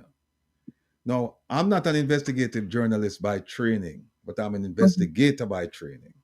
I'm a lawyer by training. And I've worked with journalists over the years. I will make no pretense to being adept at what they do. But what I try to do is to bring information to the public and to make sure that the information is authentic and verifiable, and that they themselves can look at the documents, they can listen to the arguments, and they can decide for themselves, because at the end of the day, I want all of us to be informed. I want all of us to be critical thinkers. I want all of us to be analysts. And that's one of the reasons why on a Saturday, for several months now, we have this segment that we call interviewing and interrogation techniques, where we teach people. I bring clips from, particularly from South Africa and also Jamaica, where we show them how to conduct an interview and how you can quickly take that interview and turn it into an interrogation, and how you can navigate this minefield of politics when you're asking questions. And I'm glad you brought this up, because if you recall, we played some clips of questions that I posed to Mr. Marlon Morgan on Shaka Flame's show. Yes. And one of the questions I asked him about the desalination plant in a place called Moses Lake that most Jamaicans, 99% of Jamaicans, never heard of this place. Right. Never heard of desalination plant. And he couldn't answer the question. He steered away from the question. And it's this gentleman sitting next to me here, through the power of technology, Mr. Jeffrey Tavares, who said to him, Senator Morgan, have you read your manifesto? And he proudly said, I edited the manifesto. And yet him can't answer anything about the manifesto. And then what happened is that me trick him because I started asking him. He was given like a free for all question. When can roam and talk all kinds of things. Somebody asked him an open-ended question. Then I asked him a yes or no question. Then I asked him a yes or no question loaded with facts. And then the killer was where I said to him, well, look, it would appear as if you're telling me that there's nothing wrong with this government, and so I surrender to you. I'm going to ask you to give me two things that you think that the government did, poorly. And he said, after bobbing and weaving, he mentioned two things. One of the things he mentioned, I was told yesterday that them drape him up on it. What? And yes, we never tell them drape him up on it. They drape him up Sunday. And I know if Mr. Morgan is watching, he knows it to be true because he know the person who drape him up at the Road. at the CARICOM things this past Sunday. Oh. And the person said to him, say, you chat too much. Instead of you go there and you talk about the things where the PNP do and the things that the JLP are doing, you turn on and start make Rattigan lead you down the wrong path and you start criticize your own government. And he admitted it. He said, yes, you're right. I'm sorry. Yeah, man. The person said to him, say, you big dummy. You go down there and make the man and turn in a fool. And instead of you are defend the government, you actually attack bad things about the government. But Mr. Rattigan, didn't we warn Senator Morgan not to trouble us over here? Mr. Rattigan, because we should have Mr. Morgan. I'm wondering if, and I don't want to add, I'm not putting down the audience or the Jamaicans, because I'm one, as you can hear from my accent. I'm just saying, you remember A class and B class and all those little class? Yes. Where you learn about Mother Hen and Mr. Willie. I'm wondering if Jamaicans aren't getting it because yours is like middle school. The information is like, I don't know, because I'm telling you, I am, and you probably will hear it in my voice. The frustration, and I know you take it to bed at nights thinking, what do I need to do differently? But I'm sitting here and I'm saying, I'm wondering, where is that missing link? Why aren't they getting it? Don't they realize the house is on fire? Don't they realize the water, the sea is coming into their homes? That's emergency. They don't realize that they're losing. We over here, here in America, are just as worried because this is not our home in America.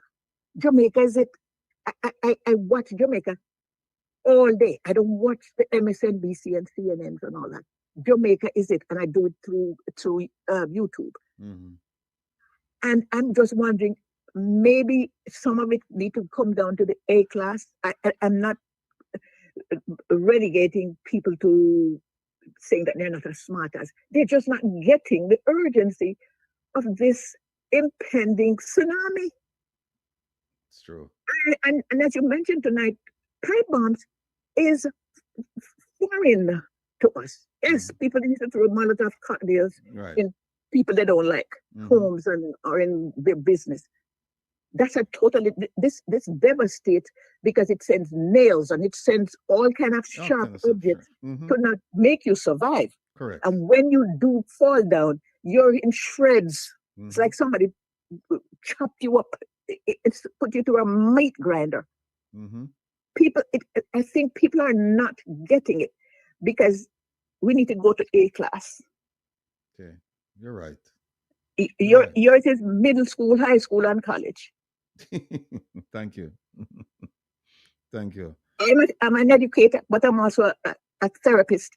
And I'm sitting here just dying because I'm saying, how is it they're not getting it? This man is I'm sitting here and I'm scratching my brain. What do you know? What do you know that you can contribute to make these people understand? And I'm still scratching my brain to figure it out. So I said, maybe let's go back to education. Let's go down to A class. Because if you put a child in the second grade and the child didn't even get preschool, that child is never going to catch up unless somebody takes the child by themselves and teach them in order to catch up to the third grade level. So that's all I'm saying. And it's not a put down. It's just that there's a missing link because people aren't getting the urgency. There's a tsunami coming, folks. Mm-hmm. There's a tsunami coming. And we're sitting there like it's what's the day after Christmas? Boxing Day. Mm-hmm. We're acting like Boxing Day, so we're preparing for some fun thing. Right. It's not gonna be fun when you have dangerous stuff like a pipe bomb, Jamaica.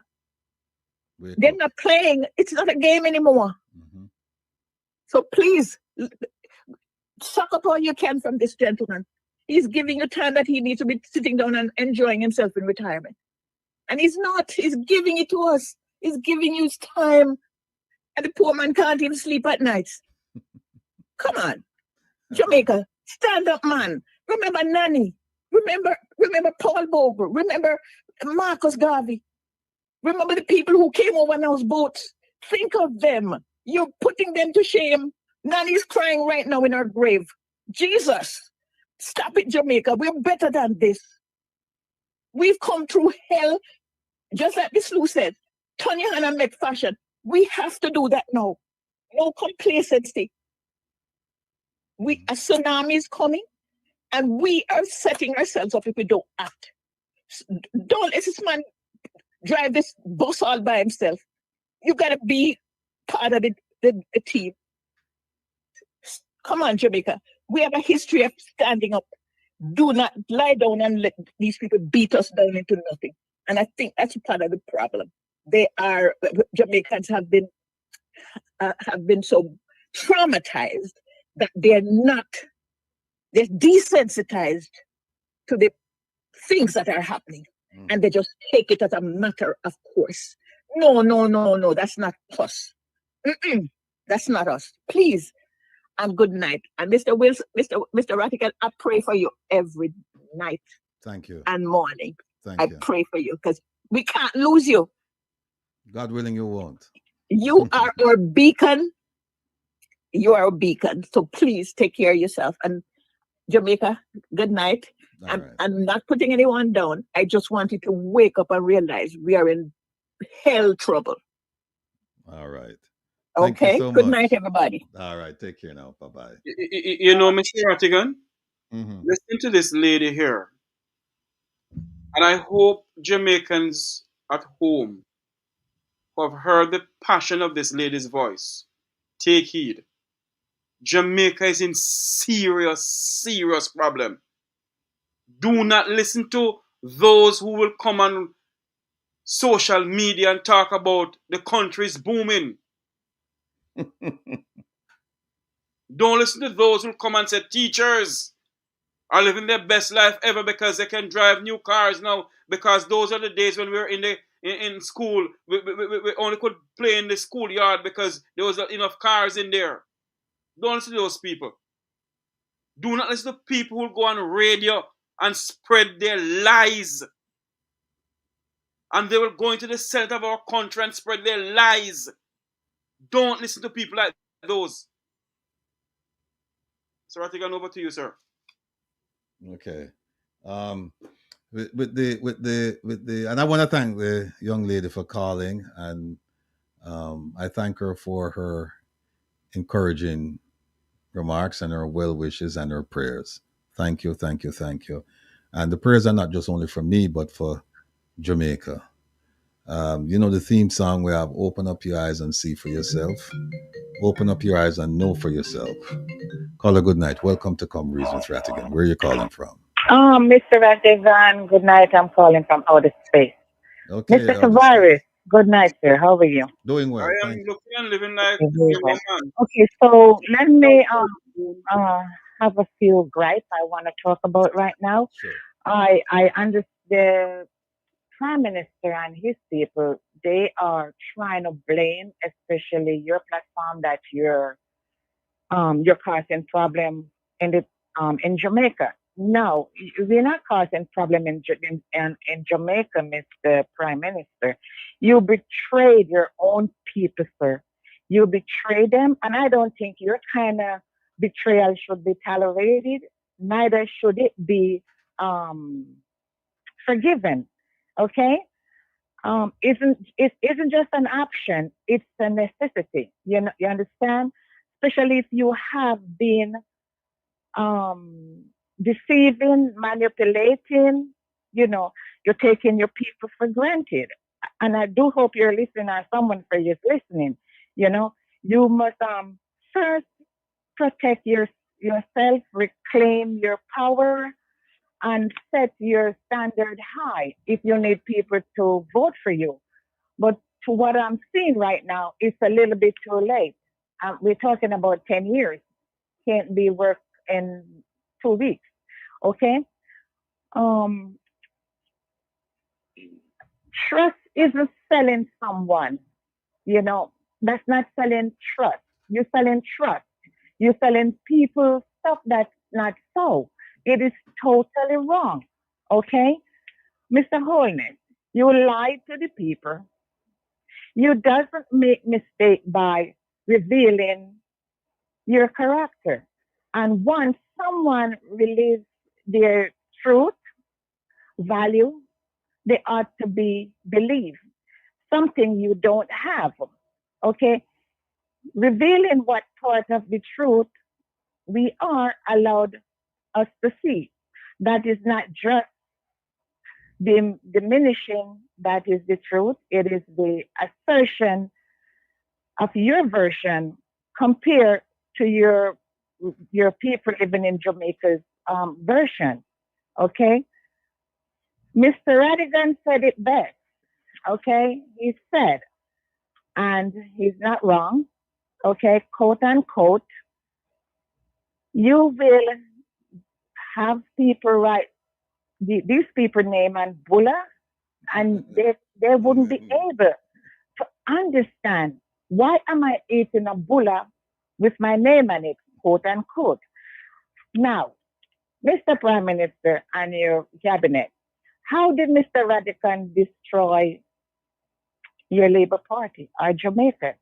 You have already proven yourself to be untrustworthy in this case. Sir, you cannot function an economy when your integrity is in question. I would say you should step aside, let somebody else take over. If you want to come back, it's on you. But so far, your reasoning collapsed. Your trust is broken, sir. Okay? You cannot have justice if your people do not trust the legal system. People must be comfortable, believing their faith in others are safe. The belief of trust is not just a single event, it's something that spreads. The people's confidence are broken, Mr. Prime Minister. What does that say about the value they place on their government, you and your cabinet? Please tell me how your importance is important to their lives. Some would think because you might apologize, it's enough. The answer is no. It's not enough. You're not remorseful, and we saw it on your television when you're speaking. I remember once you was talking to some university students, and the way you speak down to them, that was not right, Mr. Prime Minister. It wasn't right. That was wrong. You speak to them as if there were nothing, and I promise you, Mr. Prime Minister, I promise you, I bet you more than one of those students that you speak down to would be able to do a better job than you in Jamaica. Okay? That wasn't right. Totally wasn't right. Okay? So a true apology comes with a change. A false apology comes with repetition. You're just going to keep repeating yourself. We must see real transformation within a heartfelt apology. You are not forgiving, you are enabling, as far as what I can see. Okay? The damage is done by trust doesn't simply disappear. It lingers, sir. I hope you go back and you listen to what I said. Read between the lines. It is for you. We had a rally down there on the 21st of June. And I heard Mr. Rattigan said he hoped at least one person walk away and learn something from that rally. I must say, Fabian, he was on live with Mr. Rattigan. He was so passionate. And he said, I live in this country and I'm only learning today of the things that are really happening in our backyard. He said, I am proud to learn it. And he hoped other people was watching and understand. So I have so much more to say, but some other time. I will call back with something else. All right. So be blessed all. You're quite welcome, sir. All right. Take care now. Be well. Bye-bye. Hey, want to thank that lady for her remarks. And she's a witness to some of the things that have taken place. She was, as you can tell from her remarks, she was at the Reconnection rally, and she's been a strong, very strong supporter of the program. And these are some of the people, especially that lady you just heard from. These are some of the people who they keep me on the straight and narrow. Whenever I make mistakes, and I do, they correct me, and I'm not afraid of being corrected. In fact, I want to be corrected because I don't want to go down the wrong path. I don't want to give information that is incorrect or take steps that are not in line with the principles that we deal with around here. So I just want to thank her for her remarks. Mr. Sacramento, I saw that you just called. Hold on one second. Let's see. Let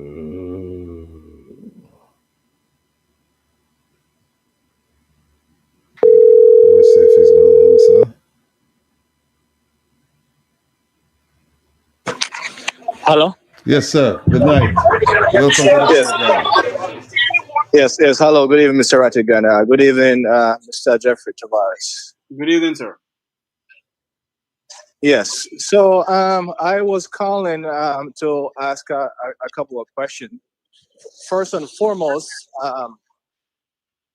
I talked to you some weeks back regarding, and asked you a question regarding the service commission that it was put together recently in the DPP situation when she was relieved of her job, and they had to put together a service commission to hire a acting DPP. So I was wondering if you got that answer.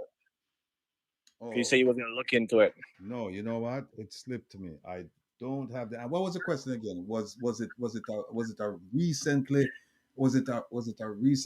impaneled OSC to look in? Yes, service. Yes, is either the service commission or the service commissioner? Because I know there was some issue with when the DPP lost her case, and she and they had to put together.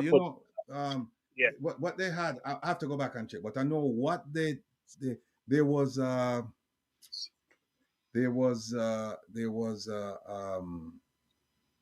tribunal, the Integrity Commission Tribunal. They didn't have one. Okay. And so they had to impanel some people. And I think you're right.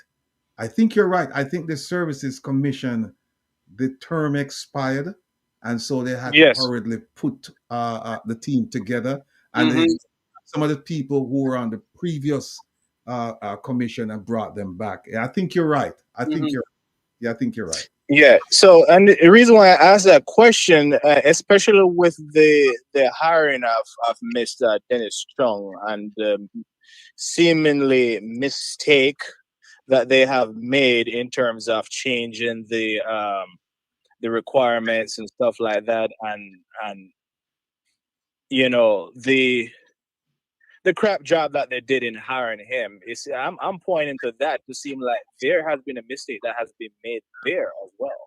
because there was a rush to put together a panel or impanel a service commissioner in order to hire acting DPP, and now it's kind of sliding downhill.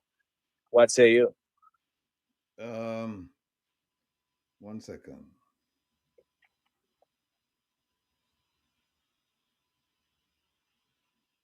Okay, the commission you're saying is sliding downhill, and you make reference to their selection of Mr. Dennis Chung. Yeah. Yeah. Well, what I'm saying is that because the situation there was hurried, right? They didn't pick I think they didn't pick the right people. They didn't put the right, empower the right team together to make the correct decisions. So it just seemed like every decision they make, going forward is going to be botched.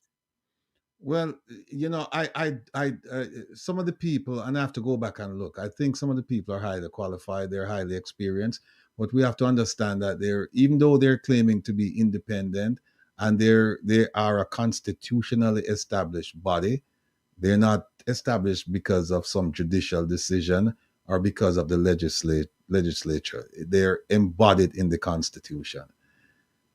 And even though they're supposed to be independent, there is something called influence in Jamaica. Yes.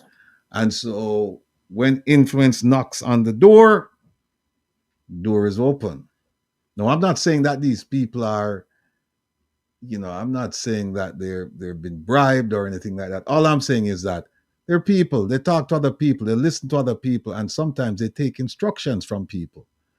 And I just think that the Dennis Chung situation is unfortunate. And I was telling the audience earlier that I had a conversation today, a very long conversation with an insider.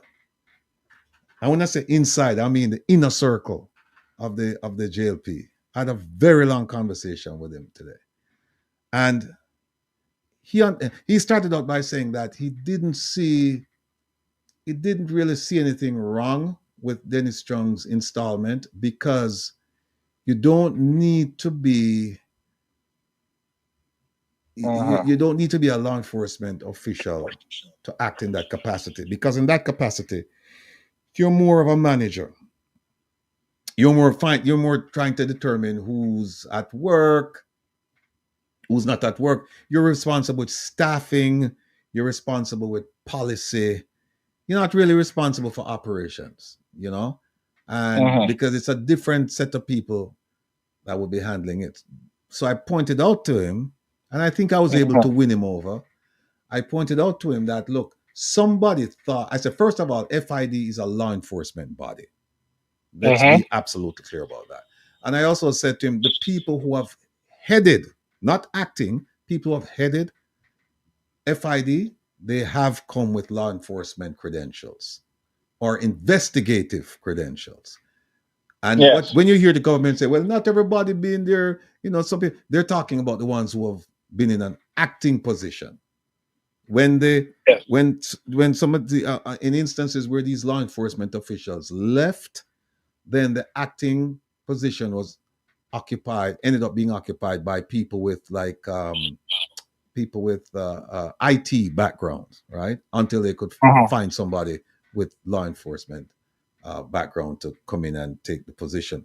So somebody thought that because it's a law enforcement position, that you should have a law enforcement provision in the job posting. And that makes sense, right? Yes. Now, somebody thought later on, and here's a foolish argument that I've heard Dana Morris Dixon. I can't believe this woman. She's as dunce as she's bright. She came out and said, well, we do this all the time because we want to increase the pool. And I said, then how you increase the pool? By removing the law enforcement requirement. What you should do is, if you wanted to increase the pool, you would leave the law enforcement requirement and then add the other piece that they just did about executive experience or whatever. So she could say law enforcement and then put the other piece. That's how you expand the pool.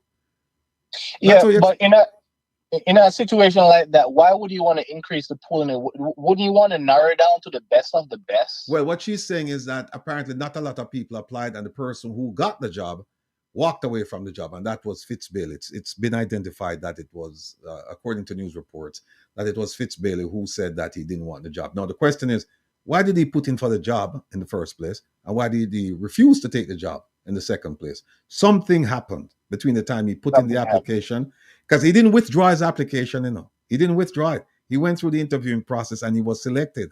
So somebody must have said to him, listen, when you get there, this is what we want you to do. And then he had an offer from Turks and Caicos that appeared to be better. So he just said, listen, I'm going to go with Turks and Caicos. Something happened. But then the question is, why did you remove, if you thought it's so important that you're going to put a law enforcement requirement? What changed? Did the agency stop being a law enforcement agency that now you decide that I'm going to remove the law enforcement requirement? It's still a law enforcement agency. So it didn't make any sense. So if you wanted to increase the pool, because they're saying that they wanted to attract more people, so then you say, okay, fine, leave the law enforcement experience in there and then add something else. But they're so stupid. They're so blinded with power that they just remove this and then put this other one saying you must have executive experience. Because what happened is that Dennis Chung did not apply the first time around. He applied the second. He did not apply when they advertised in October and November. He applied when they reposted the job and they changed the provision in March of this year.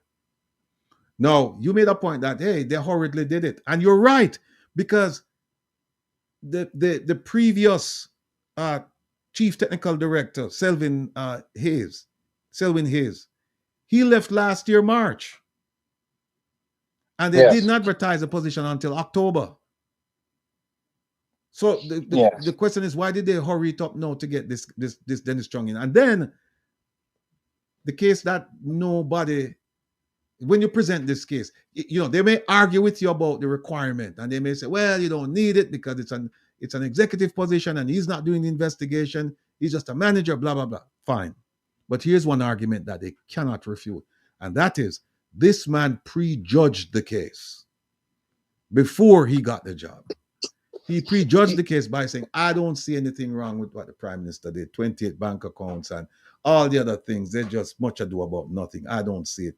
And how can you have him go sit over there where they're responsible for investigating the prime minister, whether he's a manager or not? How could you have him do it? Because here's why.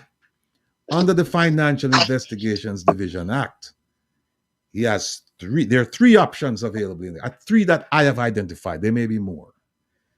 One, he can make a decision on that investigation. He can just say, I don't see anything here. That's it. We're not going anywhere with this case. Two, the minister, remember, he reports to the Minister of Finance, and he can report to her, or she can direct him to bring the file and have a discussion with him and just say there's nothing here. And remember, she reports to whom? Directly to the Prime Minister. So it's FID, Chief Technical Director, to Finance Minister, to Prime Minister. You see the connection? Or three, which I think is most likely, and my brethren Tigo asked me if I talk about the DPP. Three is Dennis Chung can refer the case to the DPP, and the DPP can reject the prosecution. She can refuse to prosecute, say there's nothing here, and guess what? That's the end of it.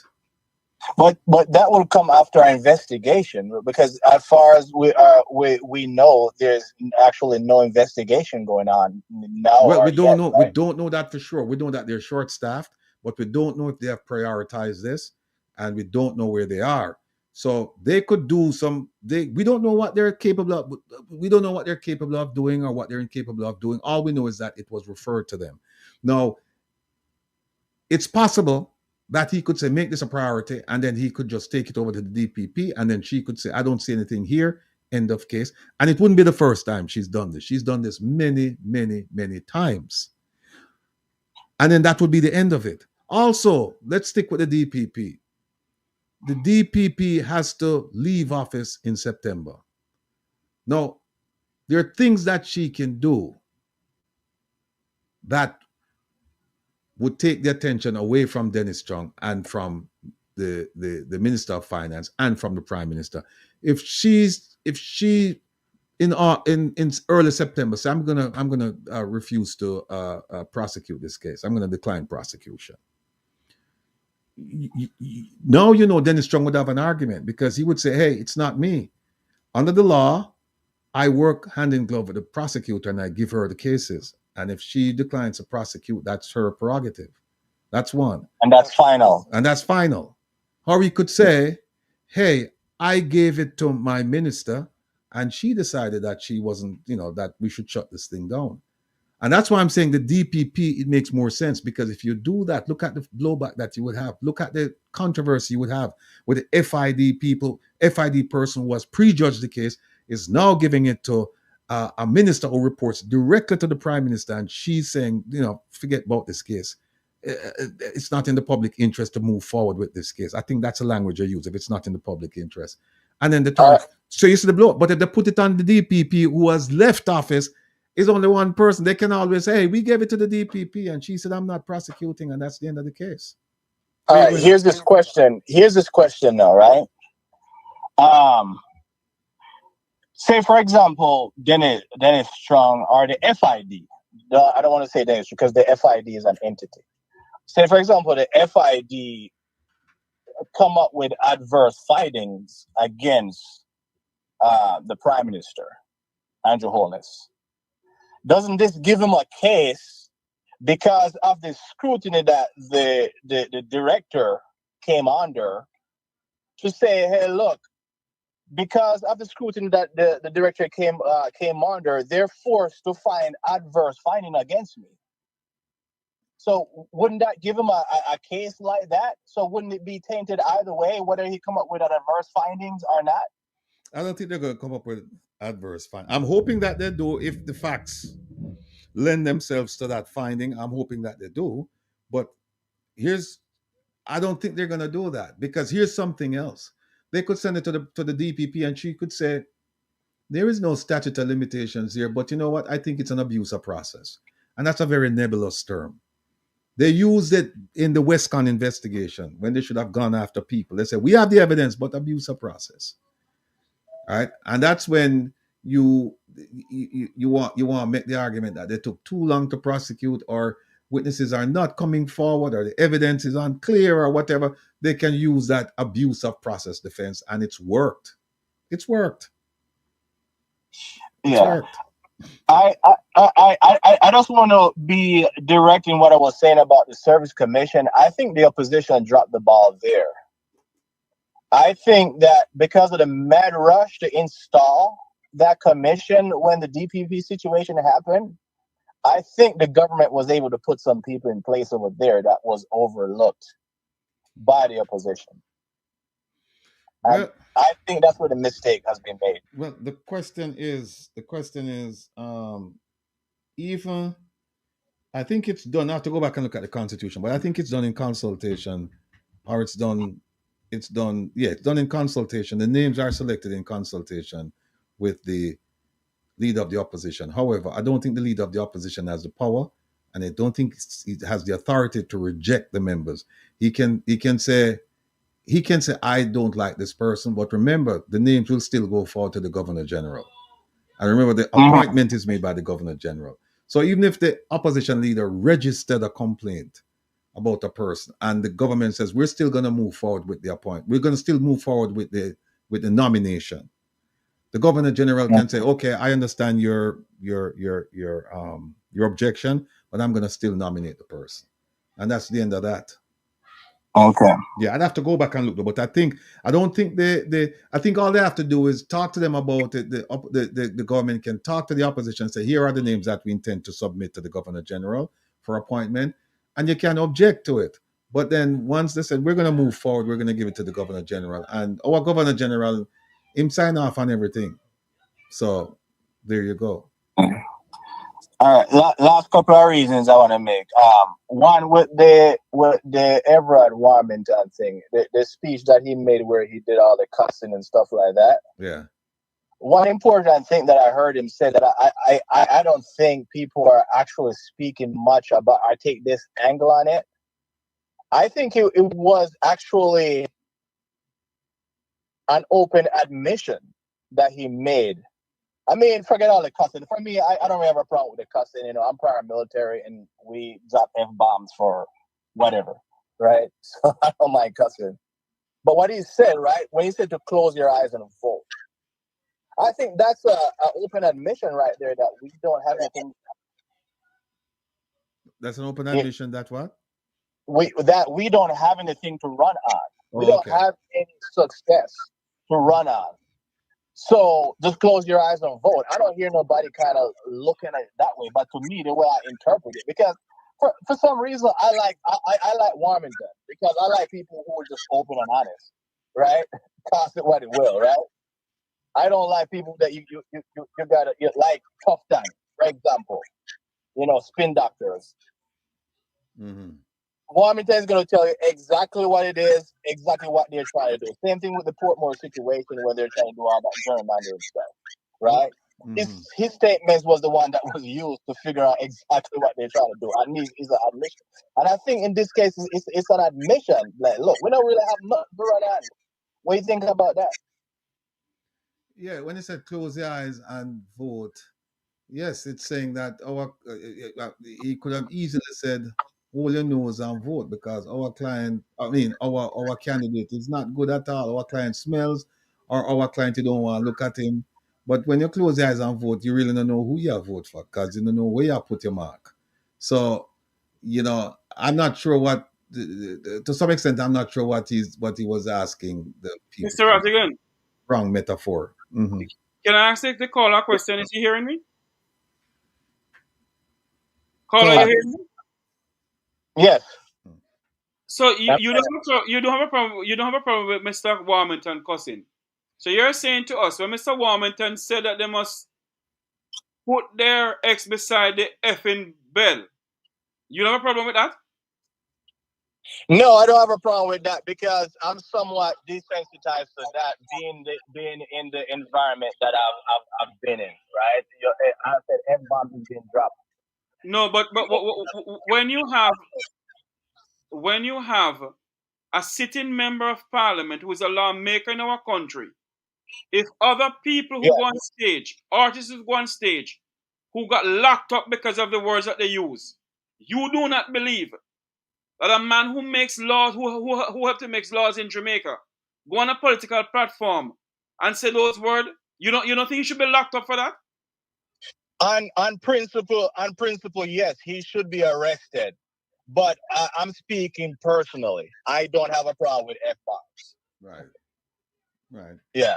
But he should be locked up on principle. On principle, the law is the yes. law. All right. The law is the law. Yeah. Right. No, let me tell you something about Mr. Warmington, caller. Yes. Take a look at the Hansard proceedings of January 2017 when they were discussing the Integrity Commission Act bill.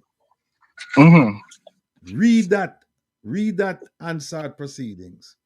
And then I want you to go now and look at what he said about removing the Auditor General from the Integrity Commission, and tell me what you think.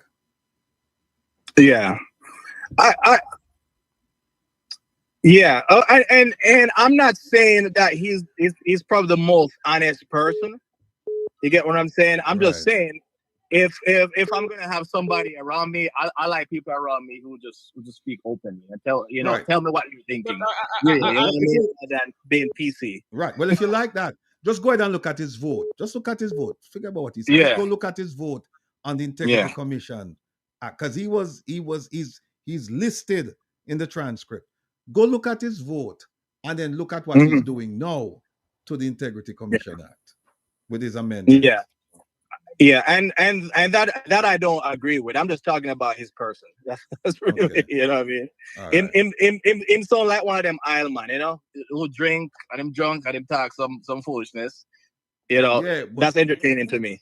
Yeah, except that, you know, what's entertaining to him is life and death to other people, because look, Yeah. he's asking them to hire somebody.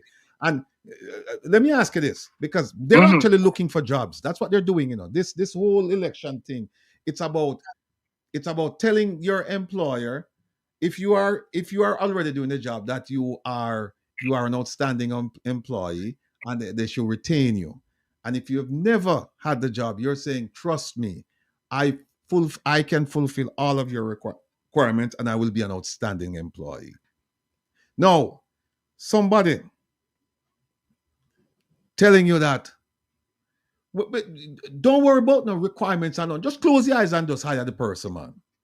And you are run a business, would you do that? Forget about the bad words. But somebody tell you, say, just ignore everything, just vote, just hire the person. Hire the person. You say, no, that's not how you run a business.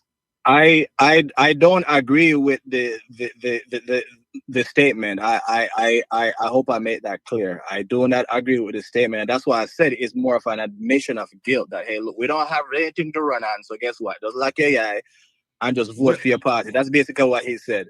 Right? So yeah, I don't agree with that. And I'm hoping that the listeners who are voters, they understand that they have no basis on which to convince you to vote for them. Because if they have no basis for which you should vote for them, then guess what? You shouldn't vote for them. If somebody's telling you that, I have no reason for you to vote for me, but vote for me anyway, then that's not a good reason. That's what I'm telling Jamaican people, that he just admit that we have done nothing for you to vote for us. So just close your eyes and vote. That's basically what I'm saying to them. So I'm hoping they're listening. Okay. And get that from it. Right? Okay.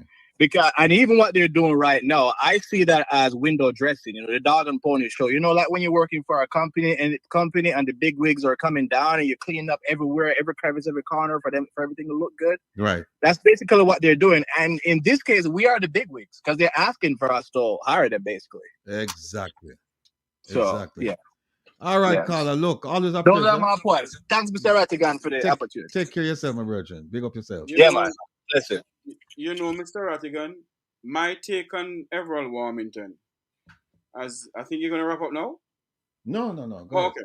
My take on Everald Warmington is this. He's a despicable human being.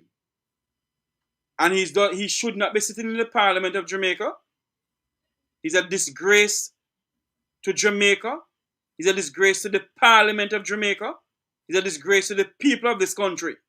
And quite frankly, Andrew Holness should grow some balls and tell Everald Warmington, you cannot sit in this Parliament or on the JLP ticket for the next election. Although, don't get me wrong, the people of his constituency put him there. So, there is a little problem there. But my take on it, Everald Warmington has been disrespecting the people of this country for many, many years. He is a despicable human being. And he should never sit in the Parliament of this country. I can go on and on, but I can keep my mouth shut. Not to mention other people who are despicable in the Parliament too, or in the Senate. Anyway, Jeffrey, behave yourself tonight. Mr. Rattigan, is your program. Go ahead, sir. Well, you said something, and about him not being in. Hold on one second. Caller, good night. Welcome to Comrades, Ms. Rattigan. Where are you calling from? Hello? Sir Rattigan. Yes, sir. It's a Tavares. Yes, sir. All right. Me talk about Mr. Andrew Holness and Mr. Warmington. The worst thing in the Parliament right now, Andrew Holness. What do you think about that? You want to go Jeffrey, or you want me to go? Anyone? No, let me ask Jeffrey if Jeffrey want to go before. Well, No. let me say this. Anyone? It doesn't matter. Let me answer this question to you, sir. Yeah. Andrew Holness is if it was some other modern democracy, let's put it this way. Andrew Holness would have never been Prime Minister of this country. It was some other modern democracy and what is going on now within the parliament. May I can Where hear is mine? you still, Mr. Jeffrey? Pardon me? Me I can hear you. You're very low. Well, I don't know what's going on here. You hear me now? Hello, Mayday. Hardly hearing you. I'm hearing Answer the question, right? very low. All right, let me say something. Let me just go back to Mr. Warmington. Jeffrey, you made a point that he's a despicable person and he should not be sitting in the parliament.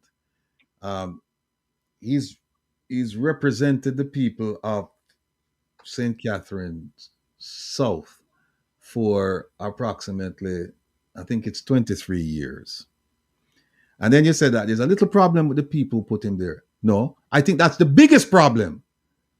That's the biggest problem because we would not be seeing his displays if they had said, no, this man, we can't give him another, we can't renew his contract because he doesn't represent us well. For 23 years, approximately 23 years, he's been representing them and they keep sending him back. So what that mean? That embolden him. So you know what him say? Him say, I'm doing something right because they keep sending me back. So I will continue. And he has this tendency to display bad behavior.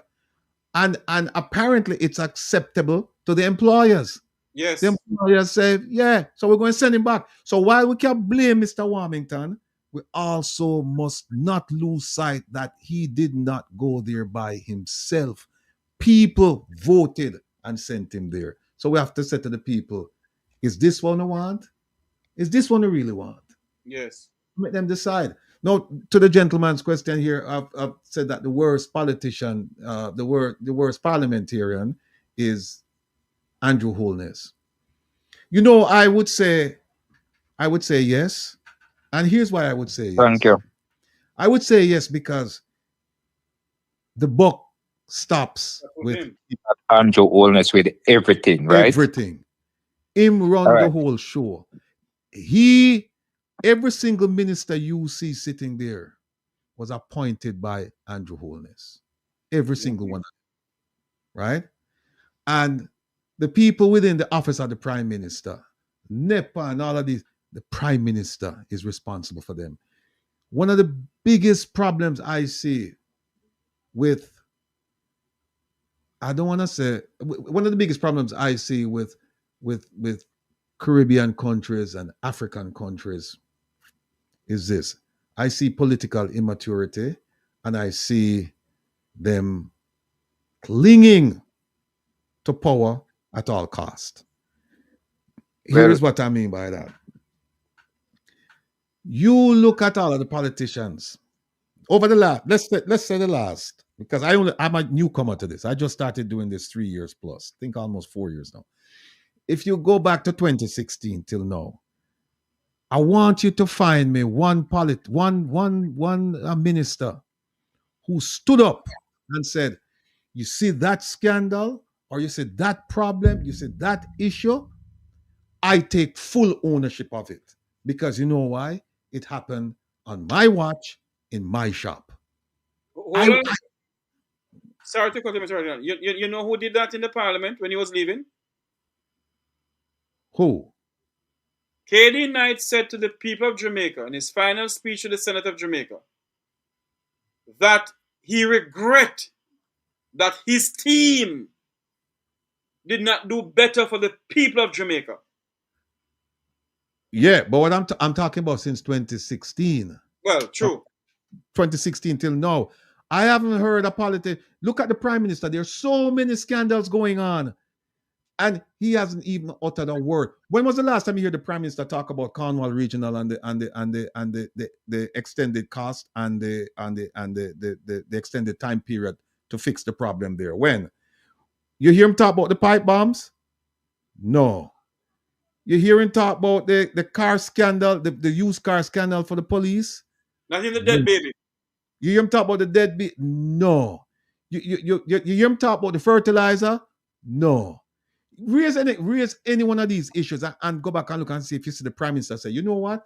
I'm responsible and I'm going to deal with it You don't hear that. There's a tendency for them to say, blame everybody. Look at Mr. Tufton. When he was asked, hey, you're taking the blame for any of this, him say, no, him blame the patients, him blame visitors, him blame the hospital administrator, him blame the regional hospital administrator, him blame everybody except himself, and he's the one who's in charge of the whole thing. He's the one in charge. Yes, sir. I not cut you, but I make for me look at 2 points and more I can go back and listen to you. Sure. All right. The biggest problem we have in Jamaica are the justice system, because Mr. Andrew Walner should have banged up and they are prison a long time. That is my take. One. And when me want to know what's going on with Mr. Andrew Walnes and with, as I said, the DPP, if this happen, if the opposition come in power, can they do anything about it? Because there is nothing in they have nothing in the constitution that say they can do this or do that, right? Right.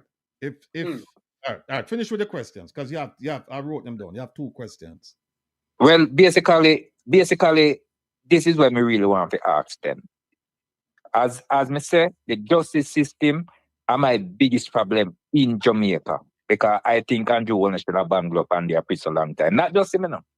Lot of them. And as me ask already, if the opposition should come in power, what can they do about this? Can they go over it? If any judgment pass and say, all right, Mr. Andrew Walner is not found guilty and them letting go scot-free. Can the opposition do anything about it? All right, let me start with the last question first. Can the opposition override a decision made by the justice system or jury? You talk jury or a judge? The answer is no. If they say, if between now and the time of the election and the PNP wins, that the DPP or some other entity, they said, well, especially the DPP, said that no, we're not going to prosecute him because there's nothing here or whatever, then that's it. It's done. You're saying it's done. It's done, yeah. So you're saying the other party or nobody cannot pull up that file again and say, okay, we're fine, say, and maybe even the DPP get charged and all of this. Nothing can be done to the DPP or nothing. All right. You know what happened? You ask some brilliant questions. And because you take me now into what we are talking about on Saturday. Because Saturday we are going to offer some advice to the opposition as to how to get around some of these problems. Okay. Because the problem you raise is a good one, which is that, okay, if here's it. If there's a trial, which it's highly unlikely there's going to be a trial, right, between now and election. But if there's a presentation to the DPP between now and September to say we have the evidence to bring charges against the Prime Minister, and the DPP says, no, I'm not bringing charges against, I'm not going to prosecute this case. You have to keep in mind the constitutional provisions regarding the DPP. The DPP is the only prosecutor, is the supreme prosecutor in Jamaica, and the DPP can start a case, the DPP can take over a case, and the DPP can terminate a case. So if the DPP says, I'm terminating this, we're not going to start this case against the Prime Minister for whatever reason, insufficient evidence, blah, blah, blah, blah. The question is, can the opposition, should they become government, then revive the case? Simple. Right. A part of me is saying that if it's rejected, that they probably won't revive it. Part of me is saying that. And another part of me is saying if they revive it, there's going to be a challenge to say, well, you know, the DPP rejected the case. Unless you can come up with some extraordinary evidence that the DPP was not presented with. Because there's no double jeopardy involved, because the person there was no trial. It was just a submission and them turn it down. So that's a good question, right? I don't have a direct answer for you except to say that the DPP can terminate cases. Whether or not the opposition, should they become government, can revive the case. But go ahead. The full question I want to ask them, if the case they find that the DPP are biased in the case and it can be proven, then they can bring charges against the DPP. Okay, so that means that the DPP are putting themselves in a trouble then, because what the Integrity Commission of Andrew Holness is a straight prison. And we all know that. But here's the thing, it depends on what they present to the DPP. Depends on what the FID, because if they present something to her, then we would have to show that she ignored, let's say they presented a case to her with overwhelming evidence and she said, I'm not going to prosecute. Then somebody could look into that. But if they don't give her the whole thing, and then she just saw a little piece of it and she said, based on this, I can't prosecute, then you can't really go out. You won't have a case against her. So it's not just what she did, it's what she did with what she had, what she had at the time. Okay, well, my another question will be then. That means to say somebody are going to be in problem and somebody has to be in problem, because if what the IC present to the FID and they doesn't present it to the DPP, that means it gone straight back to the FID where somebody going to be in problem. Right. Don't? Right. But there's one way to simply solve all of this. There's one way to solve all of this. And here is my amateur analysis, right? Because I don't practice Jamaican law, but I've read enough to form an opinion about certain things. Because we now have because remember Panton gone, right? So we have a new chairman or chairwoman of the Integrity Commission, who is a retired Court of Appeal judge. If I were in her case, if I were advisor, I'd say to her, listen, take the case back from FID. And then, because the Prime Minister has refused to cooperate, then you, under the Integrity Commission Act, you have the right to go before a judge without telling the Prime Minister, without telling him or his lawyers that you're doing this, and you submit your evidence and request the court to issue an order for him to provide the information that he's refused to provide. You know what that would do? What that would do now, because it's an ex parte, it's called an ex parte, meaning that the other party is not present when you make this motion for this order. So you take that order and you execute it on the Prime Minister and said, okay, Judge X signed this thing, we want the papers. You know what he has to do? He only has two options. One is to comply, give you the paperwork, or go to court and object. Now, can you imagine the Prime Minister going to court to object to an order to provide documentation? Look at the optics of it, because you know we stay as Jamaicans. First thing what we are gonna say is what? Where him have a hide? Where him have a hide? If him innocent, why am I just give them the paperwork what them ask for? The optics would be terrible. But that is what she should do. She should say, give me back I'm gonna withdraw the recommendation, which there's nothing preventing her from doing it. Not to my knowledge. There's nothing in any law I've read that says once you submit it as a recommendation, you can't withdraw. If she did that tomorrow, the Prime Minister would be in deep, deep problems. Mr. Rattigan, I never know that far, but you know, a long time I said, I'm sorry, the case did really, it's established already, like it shouldn't go to the FID, but I never know she could withdraw it. I'm going to tell you one thing again. You remember one time, a man did tell you on your program said, when you say you was going to bring a lawsuit against the what's your name? Kamina Johnson Smith. Yeah. And the person tell us, say, I don't think it's a good time. And you said to me, you said to the person, say, well, basically, you know, say, you said to me, say, what should you do? Wait until another party come in power? And I said, yes. And you said, suppose another party don't come in power, what's going to happen? I said, well, anything you do, you're just going to waste your time then, because this what you're doing now and at this administration, you're not going to get any justice. Do you remember that? I remember the conversation, and I'm glad you called. I am the man. I am the person that I'm glad you called. Because here's what happened. No, let's revisit that issue, right? Here's the thing. Think about it, right? Stay with me. Now, if I had said, because remember this happened a few years ago, right? And if I had said, well, now go wait till the next election, you know, PNP win, we submit it 2020. You're talking about 2025, September 2025, right? First of all, it's going to be submitted to a court. It's not submitted to the government. That's the first thing, right? And you have no control over what a judge is going to say. None whatsoever. Whether it's PNP or JLP, you don't know which way they're going to rule. You make your best argument, and then you say, okay, fine, let the judge rule based on the facts and the law. But then you have some judges who, for whatever reason, and a number of reasons, they have some wayward ruling. And then what do? There's a process that you do, that you follow, and that is to appeal. And that is where that case is right now. It's on appeal. So the timing was perfect. And I'll tell you why. Because it was fresh. Now think about it. If I brought this like a year now, it was filed 2-3 years ago, and I bring it 4 years, people that they say, what is? When I bring this up for this long gone and things like that. Here's what it did at the time. It signaled the fact that people are out here watching and holding the government accountable, especially when it comes to spending and possible corruption. And I'll give you a story.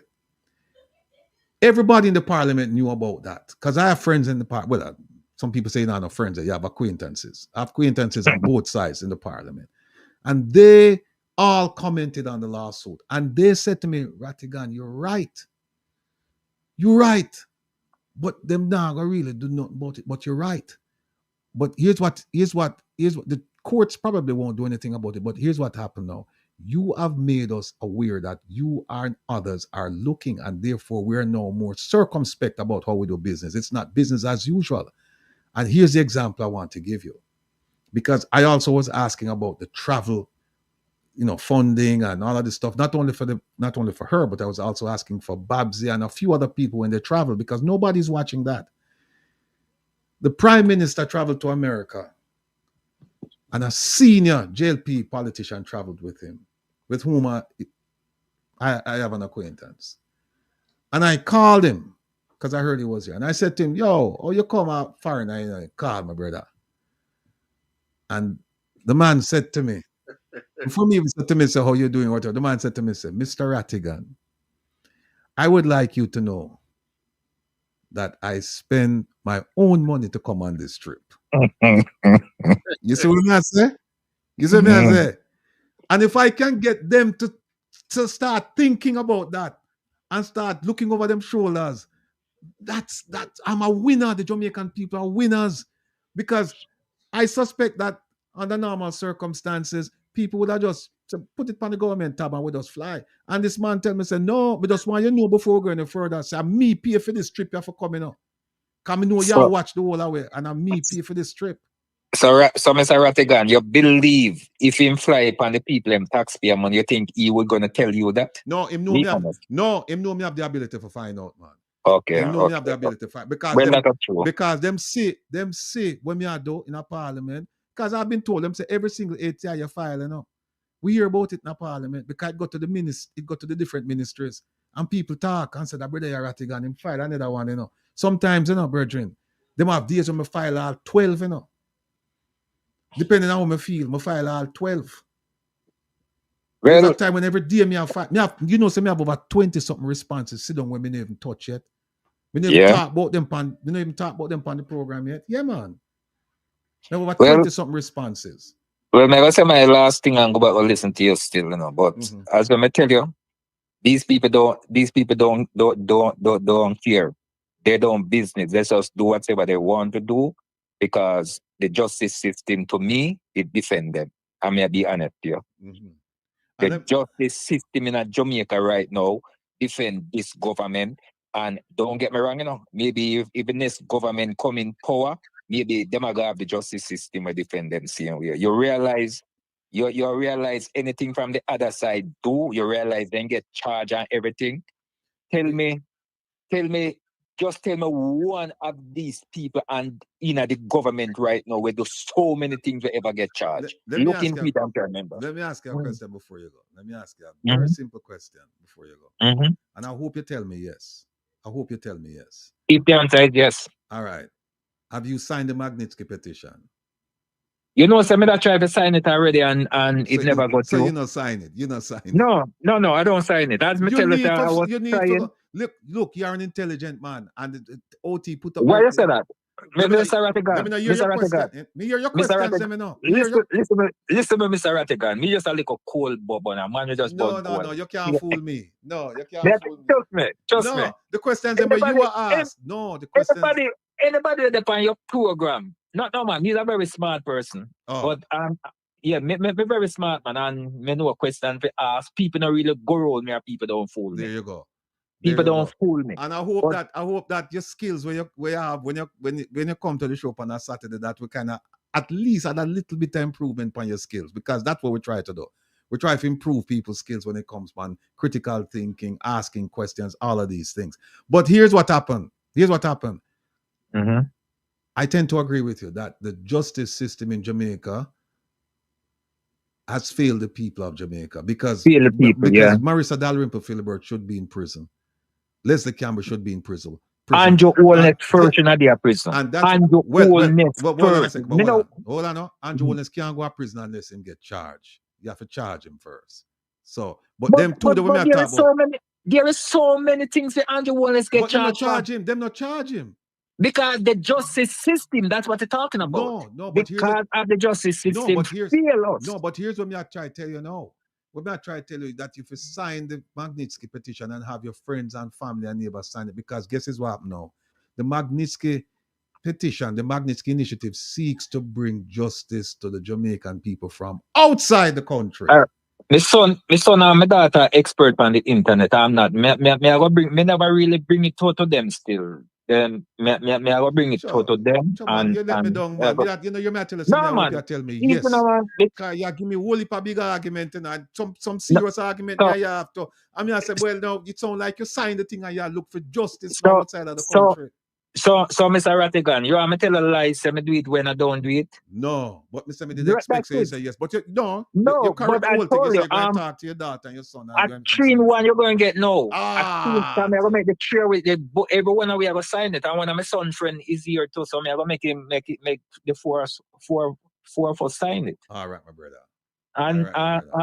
And even put a donation to your thing too. So no, you talk. You want me out, man. Yeah. No, you talk. And I know you listen to the program Saturdays, and this every you're not past me. You're not Mr. Jeffrey Wayne Lonesome. All right. Me listen to everybody when me have the time. Sometimes they miss me. I'ma go back. Right now when your one starting or somebody one me did I listen to, Okay. And then me see your one come in and me click on for you. And the girl when me love listen to me, I'll be honest to you, Annabelle Rose. That girl. Annabelle Rose, me I tell you, she just bring her thing there, aggressive in her things, them like how, me see, you just like how you're calm. Mm-hmm. Annabelle Rose just calm with her things and just bring the facts, the man then stuff there. Not all of the people, let me know. But me like when people just calm and easy. Me like the aggression thing. Right. Me I be honest here. No man, me understand. Yeah. Me understand. Well, listen. I just want to thank you for being a part of our little audience tonight and being a part of our family. And I also want to thank you for your participation and your contribution tonight. And I also finally want to thank you for the contribution you're going to make now in terms of signing the Magnitsky with your sons and their friends. And last but not least, man, it's going to happen, man. Yeah. Last but not least, I want you to take care of yourself, take care of your family, and continue to pray for Jamaica, pray for all of us. Well, right now, if I tell you the truth, Africa might think they are now still, Mr. Rattigan. Well, tune in Saturday. Because we are bringing a man from Africa Saturday. We're going to discuss some issues. No, man, me tell everybody, man. Me don't think me go about the way I'm scared of Jamaica. I would make kids them nephew, father, got Jamaica. The man fly down Friday and then shoot the man Saturday night. Whoa. My condolences. Yeah, I tell you. So good you, the man have 3 little people away, man. Like them man take care and pick them to them max. And the man then cut young youth, and then cut the youth like short. Whoa. We are scared of Jamaica now. You're going to believe. All right, my brother. Well, look, again, condolences, and continue to support the program, support all our way, because in unity there is strength. Yeah, man, that's a reality, man. And one cocoa full basket. So one go help fill up the basket, you know. That's another man. And tonight, tomorrow night, now, me pick them gonna bed. As me say, them are the internet genius, not me. All right. As me tell me just a little cool bunner, but be very smart. All right, my brother. That's it. All right. Yeah. So take care of yourself. Yeah, man. Thanks and respect. You too. Likewise. Bye-bye. Mr. Rattigan, I want to ask you a question. Ask me anything, Jeffrey. Can I ask you a question? You want to ask about the bottles? No, the battles, no, the shakeout, none of those things, because I know Tigo. Listening, so. I know Tigo sell me 6 bottles come down here, but anyway, let's not get into that part. Okay, just hold it part. Hold on a second. Call a good night. Welcome to Come Reasons Rattigan. Where are you calling from? Good night. This is Miss P. Miss P, how you doing? I am not bad in that class, I watch Make We Talk with the PMP. I watch Andre. Good night, each and every one. Good night to everyone. Good night. Blessed good night. Andre just drop a bomb. Andre drop a bomb like you want when they drop down in Japan. When the grass now grows, so when you don't, you go get the details and look funny. But the old boss them. Hell and powder house at Jamaica, yeah. Mr. Rattigan, boy, I know where what me. We're gonna talk about the bus. We'll talk about the bus, man, before we go tonight, man. Yeah. Because we get some information about that too, Because we are looking on the bus from the American side too, Andre drop one of my God, I Hiroshima away place name. Hiroshima. Anyway. When me I say I know. Me I listen the program, me I learn, and me I listen. The topic is, what the topic is tonight? We went over a bunch of things now. We went over the pipe bombs, went over the Dennis Morgan scandal, went over FID, talk a little bit about the drill, talk about the DPP, the Auditor General, and then we had several calls and talk about the guests. Right. Talk about the program coming up this Saturday. All right, we haven't talked about the Prime Minister now. We did talk about him too, but go ahead, please. Yeah. Me tell you what catch Andrew Holness. Andrew Holness have an intention to be a Prime Minister if he serving in some high place. But at the time when he get it, he never ready. You know why I'm never ready? He don't know nothing about law. He don't know, he come like me, he don't know nothing about constitution. And he greedy and thief. Listen me good. Now listen. No matter how you thief, I have an intention to boy, me go in the book, me now come out block. If the man just follow the constitution and do the thing the right way, me don't say he never got thief in the car, he ban for thief. And he might thief long time, he might thief even before he becomes a prime minister. He might thief. So he get the opportunity now to figure now, he create everything. And that is what kill him. Now the member of parliament around him see my thief and say, boy, monkey see, monkey do. So if any one of them squeal, him a gunshot, a Russian rally go play. So they becomes a syndicate. So no matter all the thing is wrong, you wrong to the blind man see. They cannot say nothing but deep down in their own conscience. They cannot sleep it and kill them. Because they know say it is wrong. And what beat him again, he never knows say you have some talented Jamaican like Uno who live a foreign, who are going to dash out the truth with the ordinary Jamaican people. You understand? And that are killing. I watch my own prime minister in he carry come something. And that man, him look like when you take fish out of water.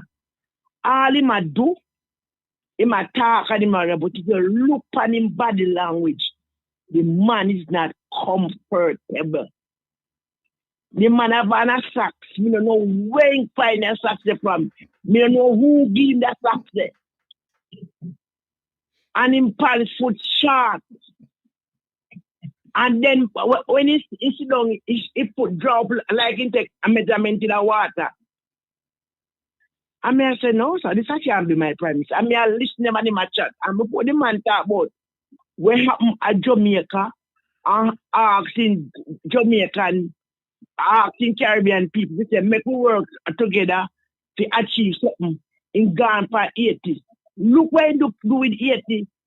Asian 2C come here and then taking it that day and send them back in the 4 miles. So how you so concerned? How you so concerned and the people them come here with picnic on boat. The boat don't even have engine, wood, and they make it here. And before you house them, we know Jamaica have it hard, but they are human beings. A bunch of Indians come up and plane from way around so. And you put them in a hotel. Mm-hmm. And you depend at about the Asian and people for help Asian and the Asian come to your yard and help them. So what that makes sense? Now go back to Mr. Vaz. Mr. Vaz attack and even assumes about him in there. AC must turn up in there. But he must sweat.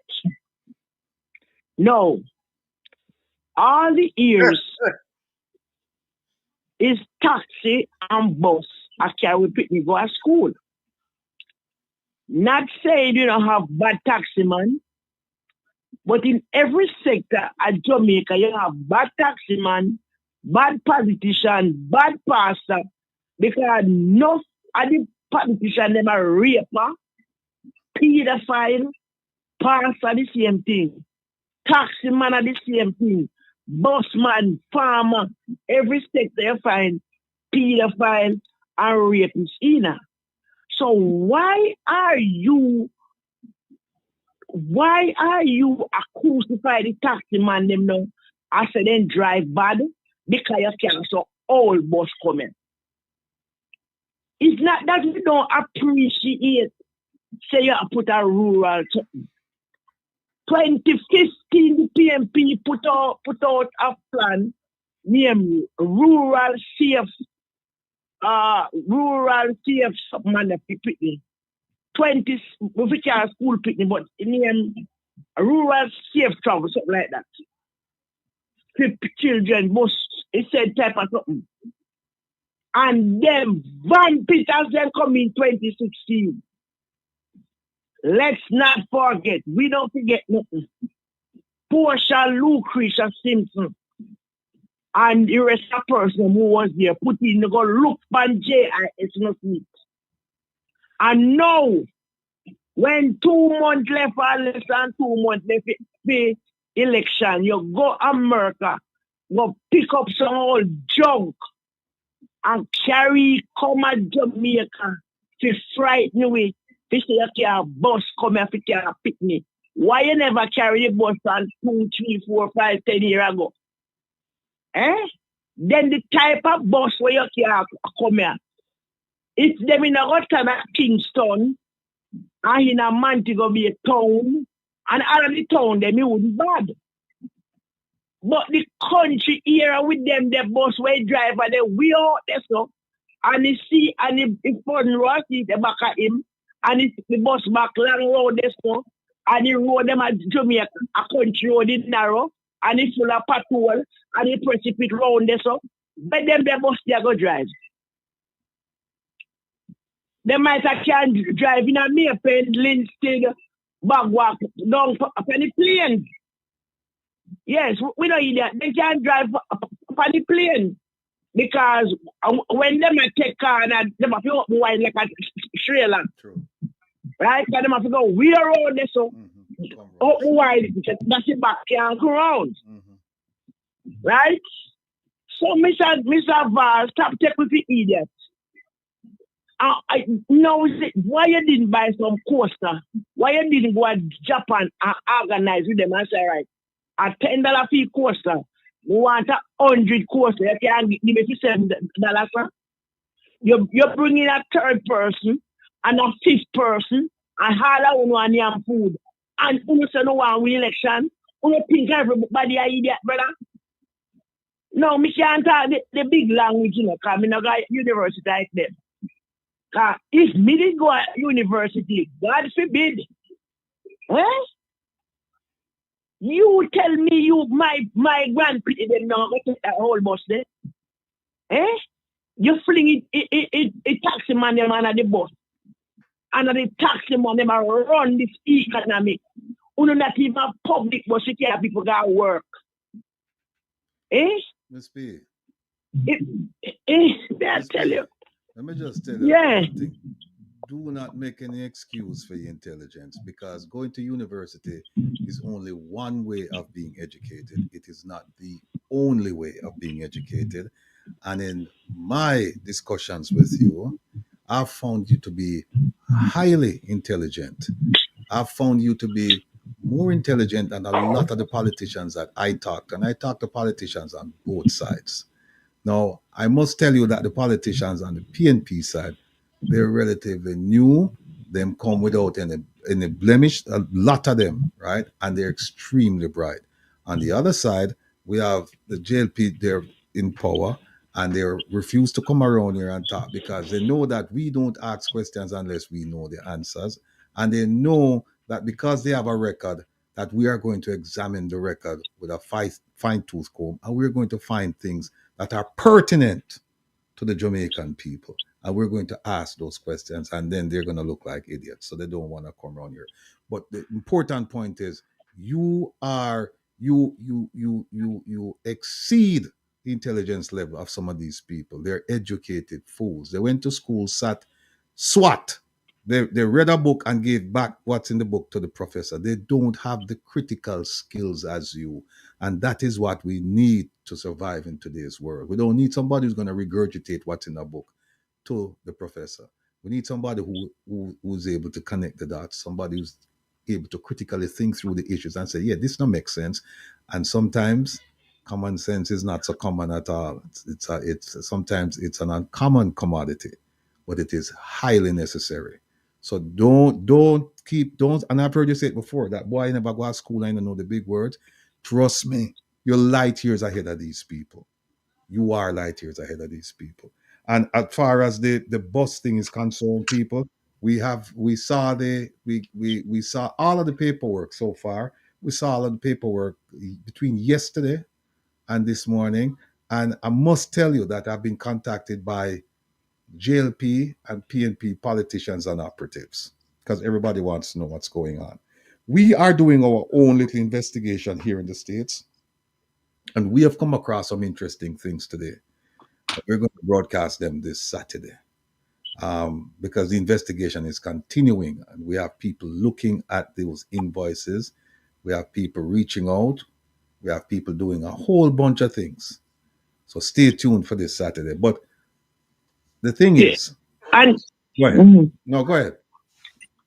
And the next thing, Val so lie. Yeah, when the Val goes out their mouth. Canada, I run Gasol fee buses. Lie. Canada. No, Canada get rid of the buses. Canada get rid of them buses. No. No, what him said, Canada need the bus them. No. And it's like a competition between him and Canada. No. Those buses, and it came out last night on Mystic's program. Where Mystic showed that Canada is trying to get rid of those buses. They want clean energy from the buses. They might do. Oh, well, let me ask you a question, Miss P. And it's a rhetorical question because you're not the person to answer it, but because you're not Mr. Vast. But question I really want to ask him is this: you remember that they said that they need to get away from fossil fuel, and they also to clean up the environment and show their and all of this stuff. And what they said that when they were going out and getting electric buses for JUTC. Yeah. Oh my. So why them never go get that? Is I get the buses, then we have I emit all kinds of stuff where I pollute the atmosphere and I go kill half a picnic of them too. That's why Canada want to get, because Mystic do it last night in our show, why Canada said they want to get rid of them buses there, because them say, I watch it. You see it. All right. So I preach to the choir. But why they never go and get electric buses them?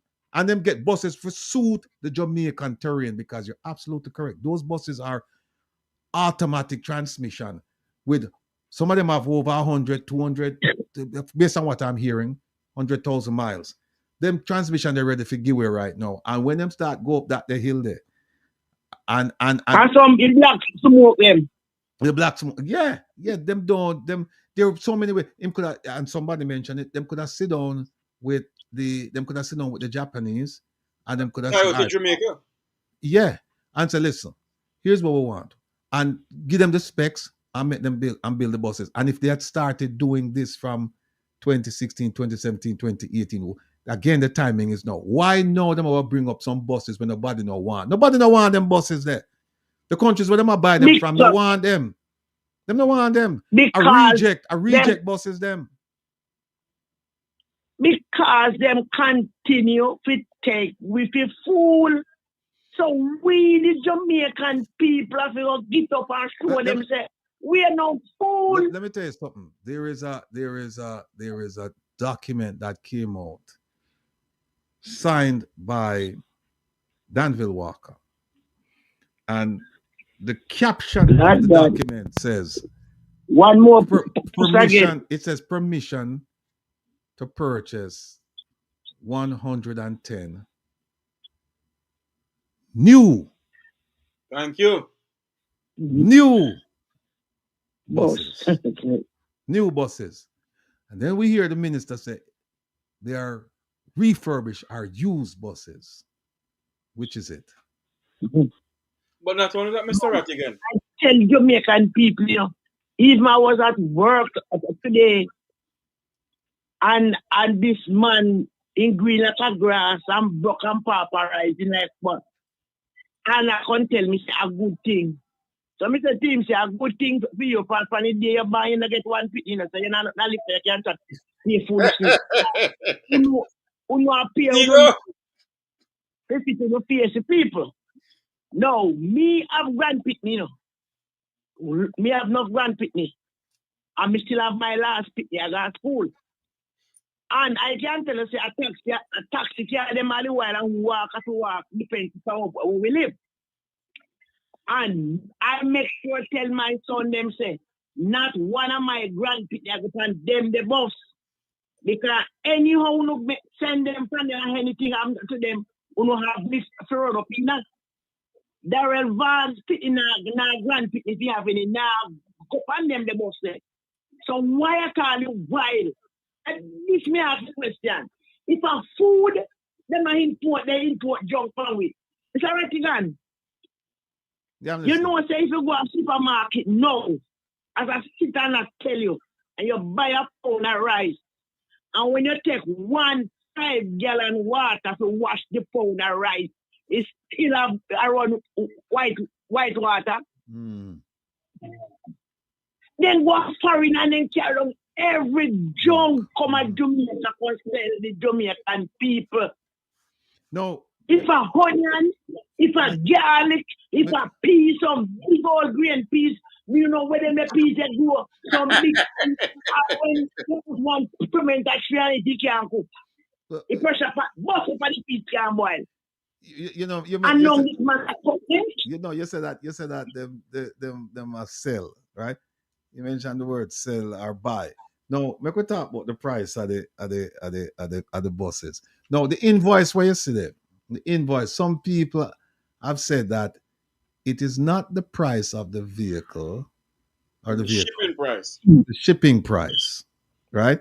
But then I talked to a man who is in the shipping business in Jamaica tonight, well known. And the man said those buses can run you up to $8,000, depending on the size, run up to $8,000 to ship.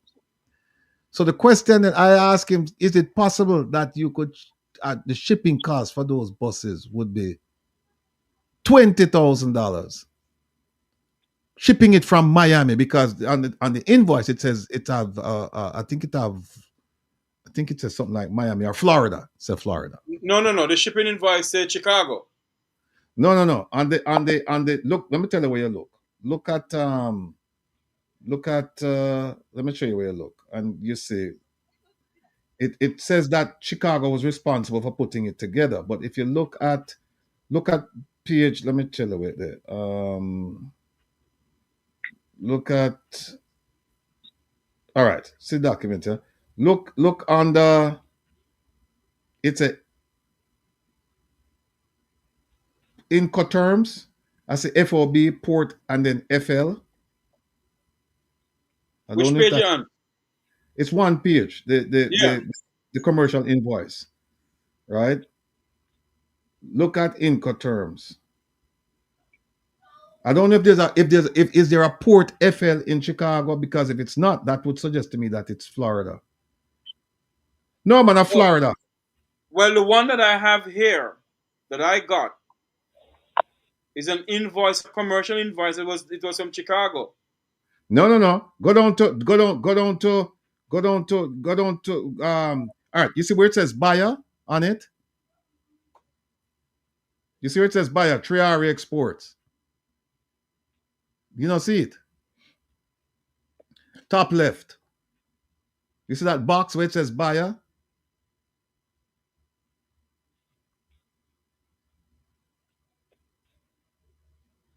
When it said what? Buyer? Yes. The first box, top left. Hold on a second, let me speak. Yeah, but that one. Yes. All right, you see that box? Go down to the next box. What the next box said? Look, far right, far left. Where it say?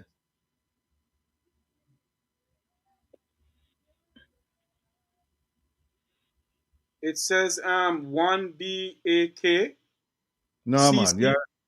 No. It says IL Illinois Reseller Tax ID. You see that? Oh yes, Illinois Reseller Tax ID. Right. So what it say is reseller. So it looks like a them bite and them a resell it. Now, do me a favor. Follow that. Go stay in that box and go all the way over to your far right, where it says notes. Yes. Where you see over there, son, the notes? Export Illinois and Florida. Artio. Them ship from out of Florida. But even the ship from out of Florida, Ratty. It can't cost $20,000 to ship a bus from Florida to Jamaica.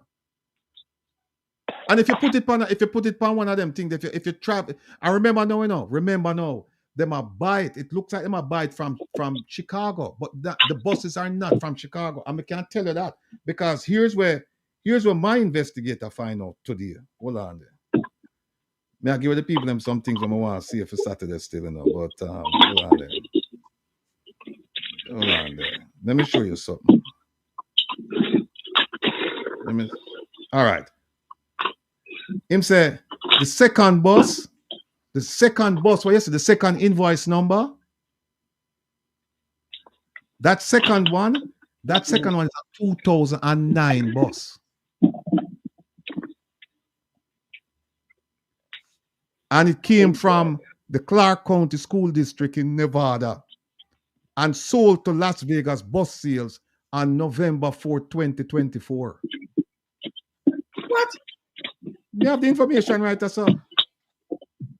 But we're going to talk about that Saturday. We'll talk about that Saturday. But we have the stuff right, sir. We'll get more information on it. So that's why I tell you, say Jeffrey is out of Florida, them ship it from. And even if they move it, because see this one are from Vegas. Remember, them not have no Vegas a landmass, right? Mm-hmm. So them have to travel by road. It can't cost them kind of money to get it to Florida and then to from Florida to Jamaica. Cannot cost $20,000. Cannot. And you see, it's a resale upon it. So when you look, it look like them people are the people who buy the bus. Them get the contract, them buy the bus, and then them ship the bus to Jamaica.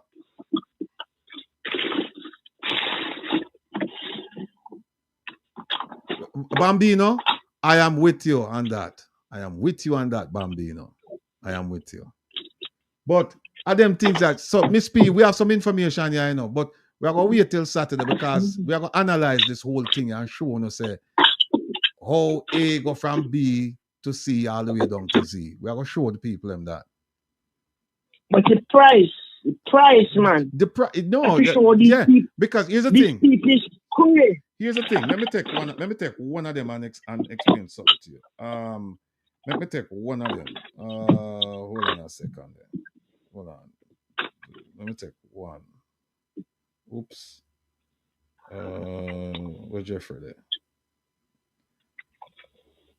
Everything I'm gonna look for Jeffrey, I send it to you, so I have to go back to Jeffrey and Jeffrey. All right.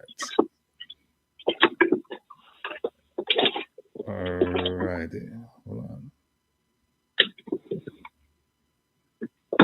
Give me 1 second. Okay, here we go. We'll get all right. We'll get a whole all right, see ta. All right, Michael said Michael said this bus. They have one bus, right? Because them say price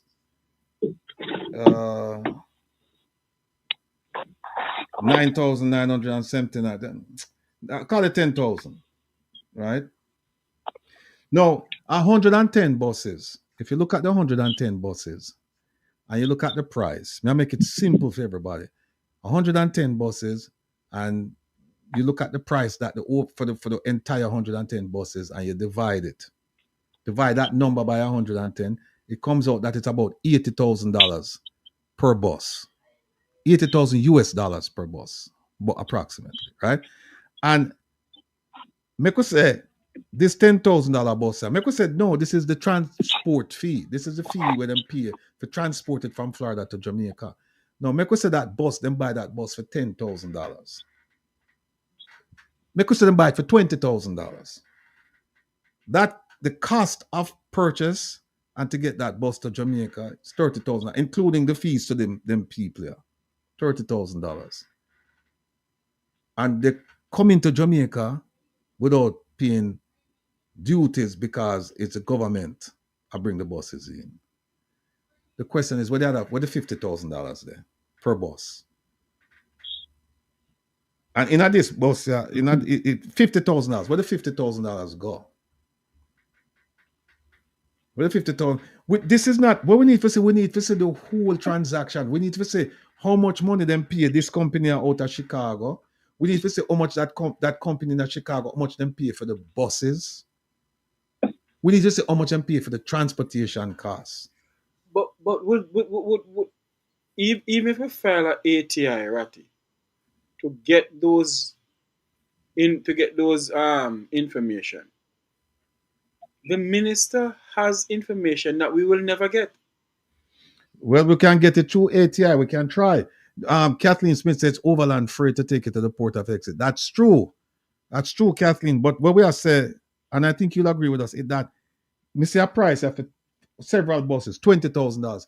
It cannot cost $20,000 to overland freight a bus from Chicago to Florida. Cannot cost $20,000. There is some hanky-panky going on with this invoice here. It don't look good. Something not adding up. Why? Something not adding up. It not look good at all. I mean, look on that. Look on that bus. Look on that bus. Where? Look on that bus. Let me read it back so people can understand, and we'll get more information on this.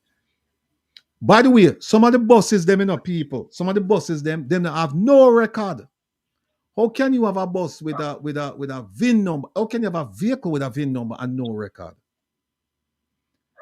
The first one have no record. The second one is a 2009 bus, people. The bus is what? 16 years old. Yeah, that's 16-year-old bus. The second bus is a 2009 bus. And it was sold in 2024. My God in heaven. Talk truth. Yeah, I know we see them people. I mean, I've paid. And hold on there. You see one of the bus. You see one of the bus where we can identify. One of the bus where we can identify now. The 2009 bus. It is a 12-row school bus. You know how much them are sell that bus there for? Same year, refurbished. They must sell that school bus for $8,835. But Mr. Rattigan, the price that the minister quote is for a brand new buses, you know. No, a used bus them have. Because all we know a used bus, if that invoice is correct, then we know say a used buses because the second one is a 2009 bus. Can't be new. Cannot be new. And we have the bus, same bus is being sold right now. You can buy that same model bus. It's 12 rows. It can hold 72 children or 48 adults, them say. And that bus is being sold right now for $8,835 US dollars. But so hold on now. What he has on the invoice here. So how much money he say? Can he say it come up to 1.4 billion? Yeah, it come up to if you divide that 1.4 by 110, you're going to end up with something like, I think them says 17 million. Hold on, let me go back and check. I think them says 17 million. Hold on.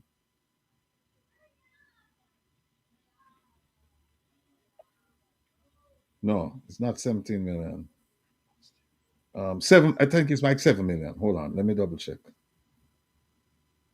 Oh, where did the cons take one?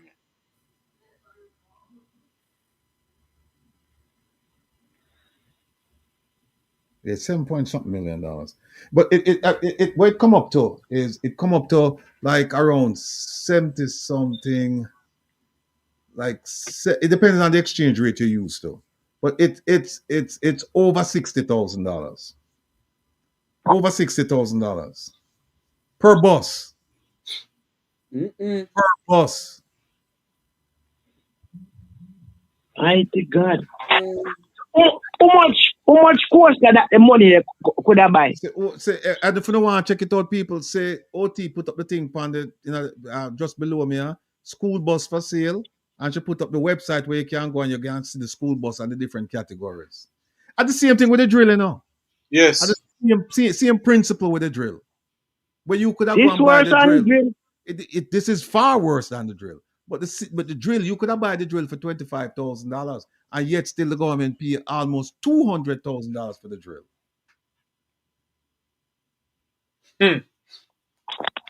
Father divine.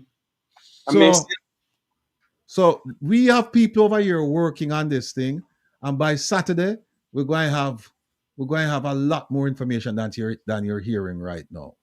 We're going to have a lot more information about this, and we're going to look at and by the way, keep in mind that so far we've only seen one page of the invoice, and that page has 20 buses listed on it.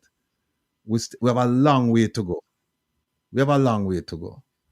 And this couldn't come at all. You know, believe it or not, I have JLP insiders, big wigs in the JLP, call me. This morning, one of them make me out of my bed and say, I'm not sleep much. And him call me this morning, just as me getting at the sweet part of the sleep. And I say, Brethren, want to go on? And the man say, you believe, I'm at him exact words. Him say, you believe this man, yeah? Him say, this man, yeah, gay the opposition party the election. Him say, how could this man do something like this? Him say, this man is greedy. Him say, how could this man do something like this and the election the right round the corner and the man go do all of them things, yeah? Say, all right, say OT find one there. 13,000 for 2012 with 123,000. Not only that, Mr. Rattigan, the buses go by grade, you know, they have grade A, grade B, and so forth, you know.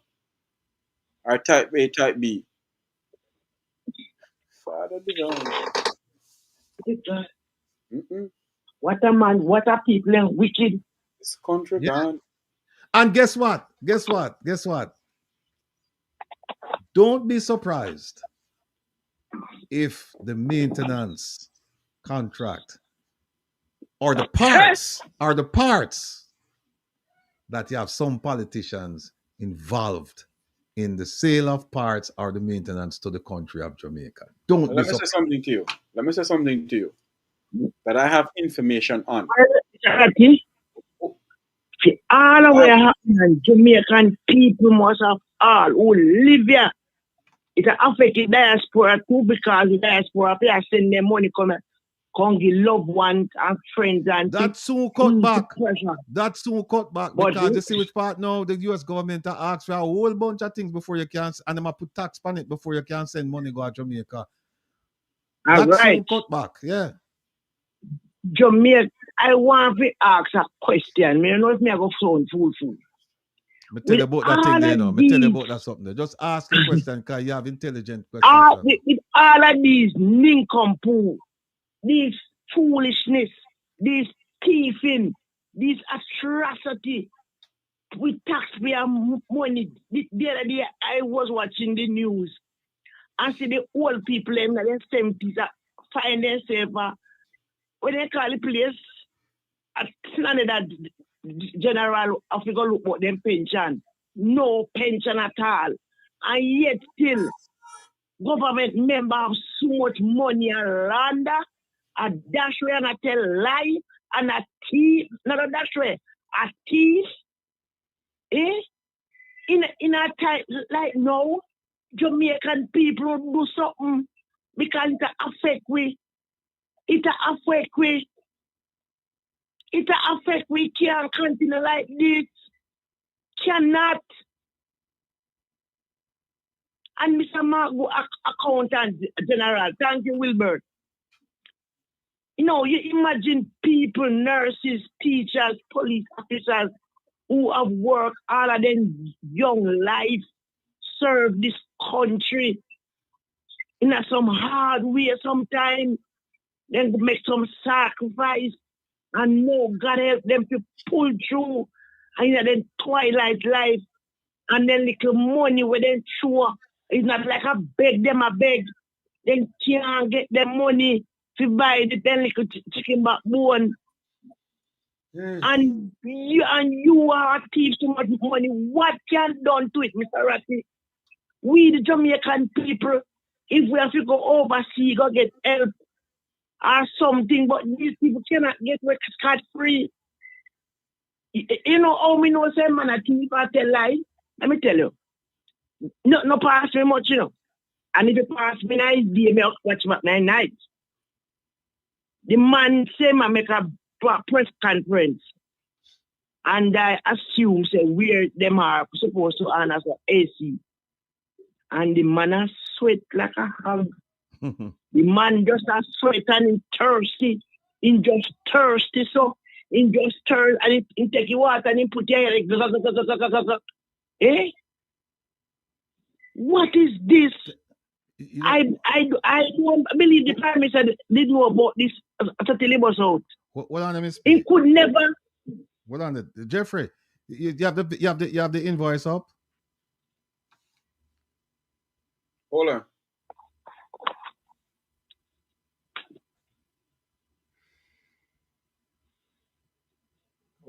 Hold on. Yeah. You have like a lick up something. Go to the bottom left of that. Mm-hmm.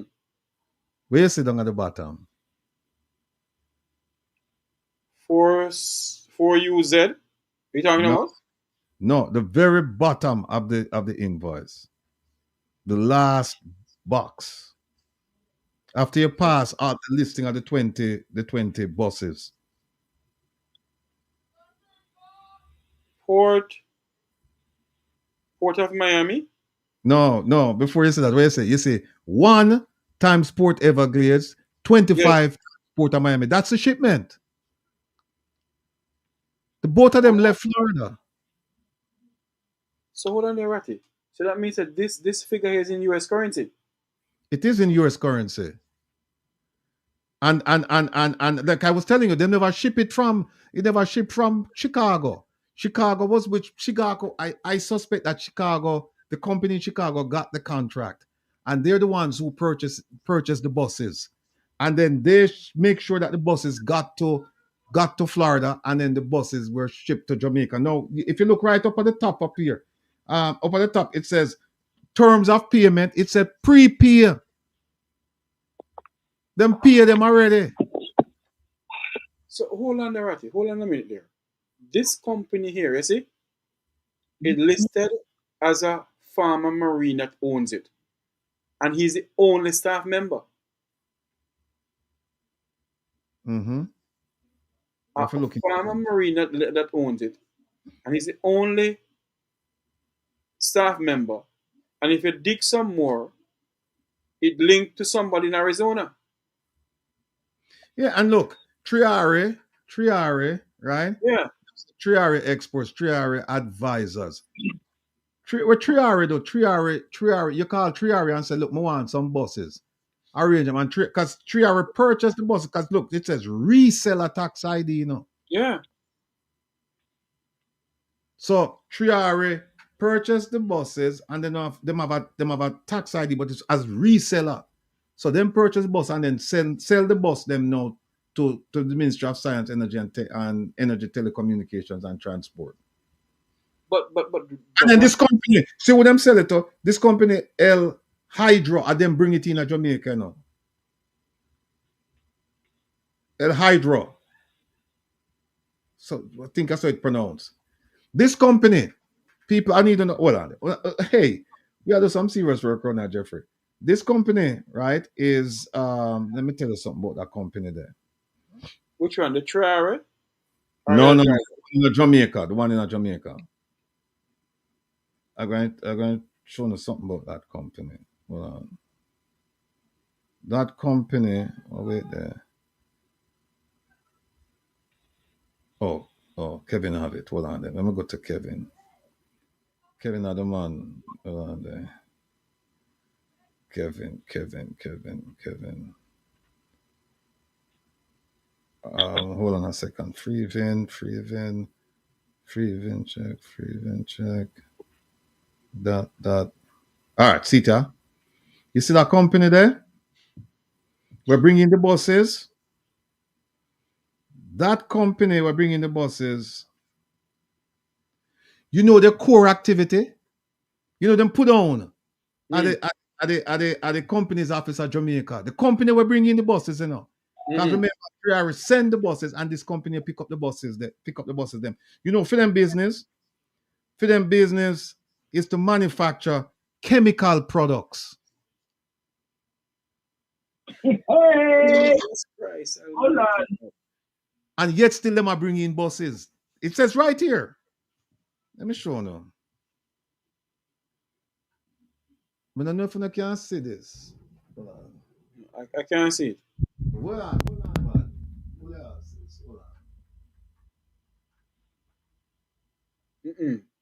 Hold on. See, oh, yes. You can see it? Yes. The core business? Yes. Where is it? The writings are very fine. I can't see the writings though.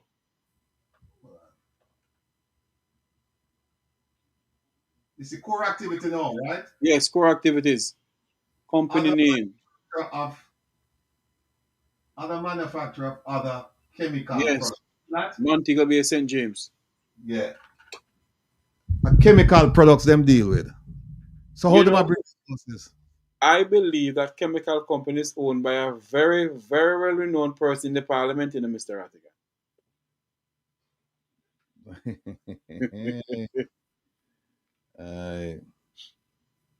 And them need to look into this people at all. Them have one person named Philip Scott living in Scarsdale, New York. Scarsdale, New York is a wealthy suburb out of New York City. And then you have Tanya Morgan who live in Montego Bay.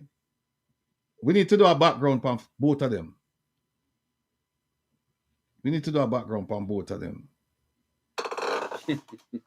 Jesus, have mercy, George.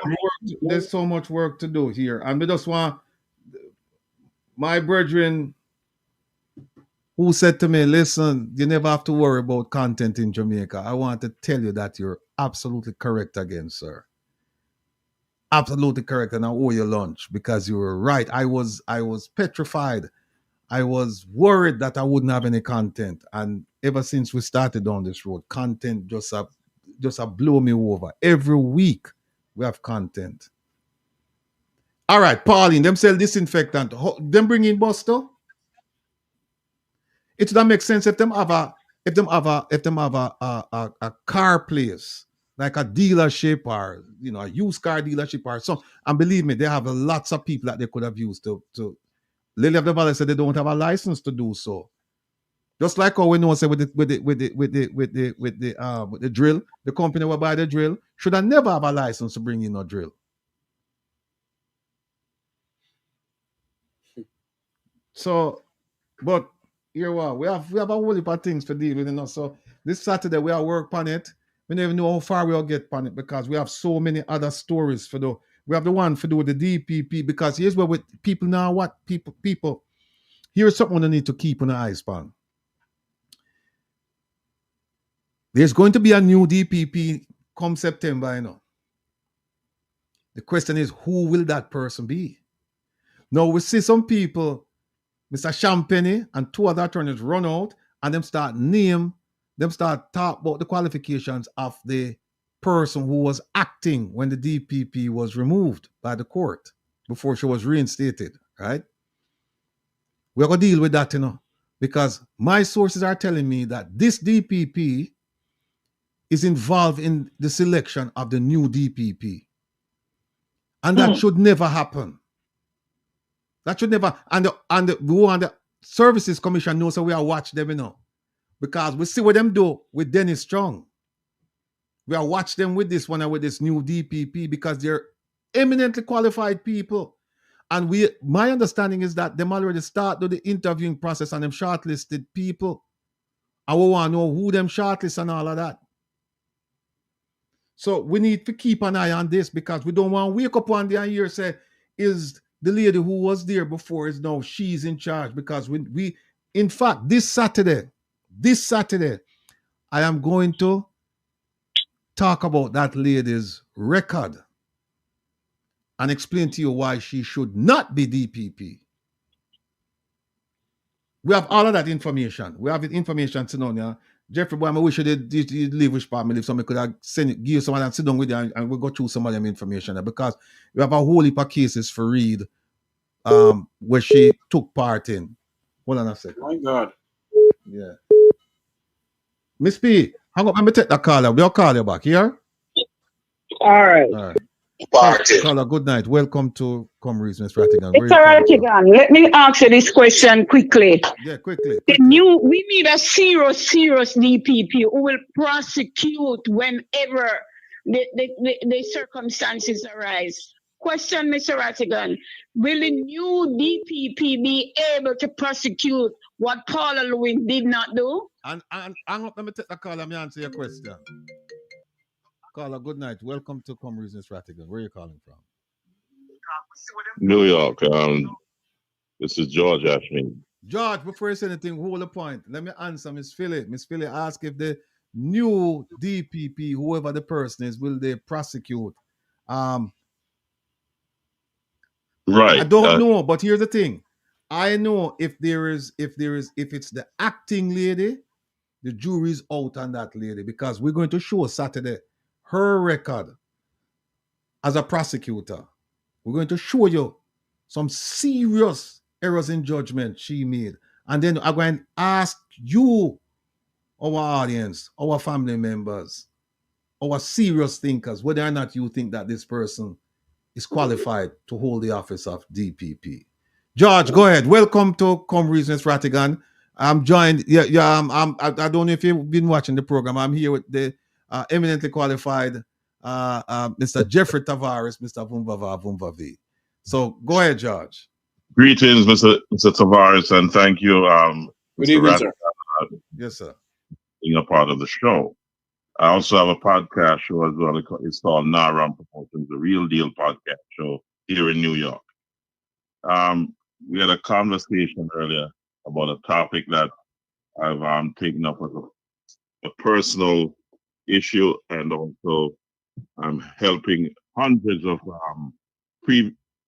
former Alcott, that's alumni partners in Jamaica, personnel to get their pension or to get to their pension. This issue has been looming for years, and fell in my lap from people that I've known for many, many years. And I thought this issue was over a long time ago, since I have a vast knowledge of alumni partners of Jamaica, since my father had to blast the site for it to be built. So this is the conversation we had today, and we want to have that. I was hoping that we could have that conversation on your show or on my show, whichever one it works for you. Okay. I tell you what, on Saturday we can talk. I don't know your availability on Saturday, but we can get a segment in on Saturday to talk about this. And people, here's what George is talking about, and I'm very familiar with that area.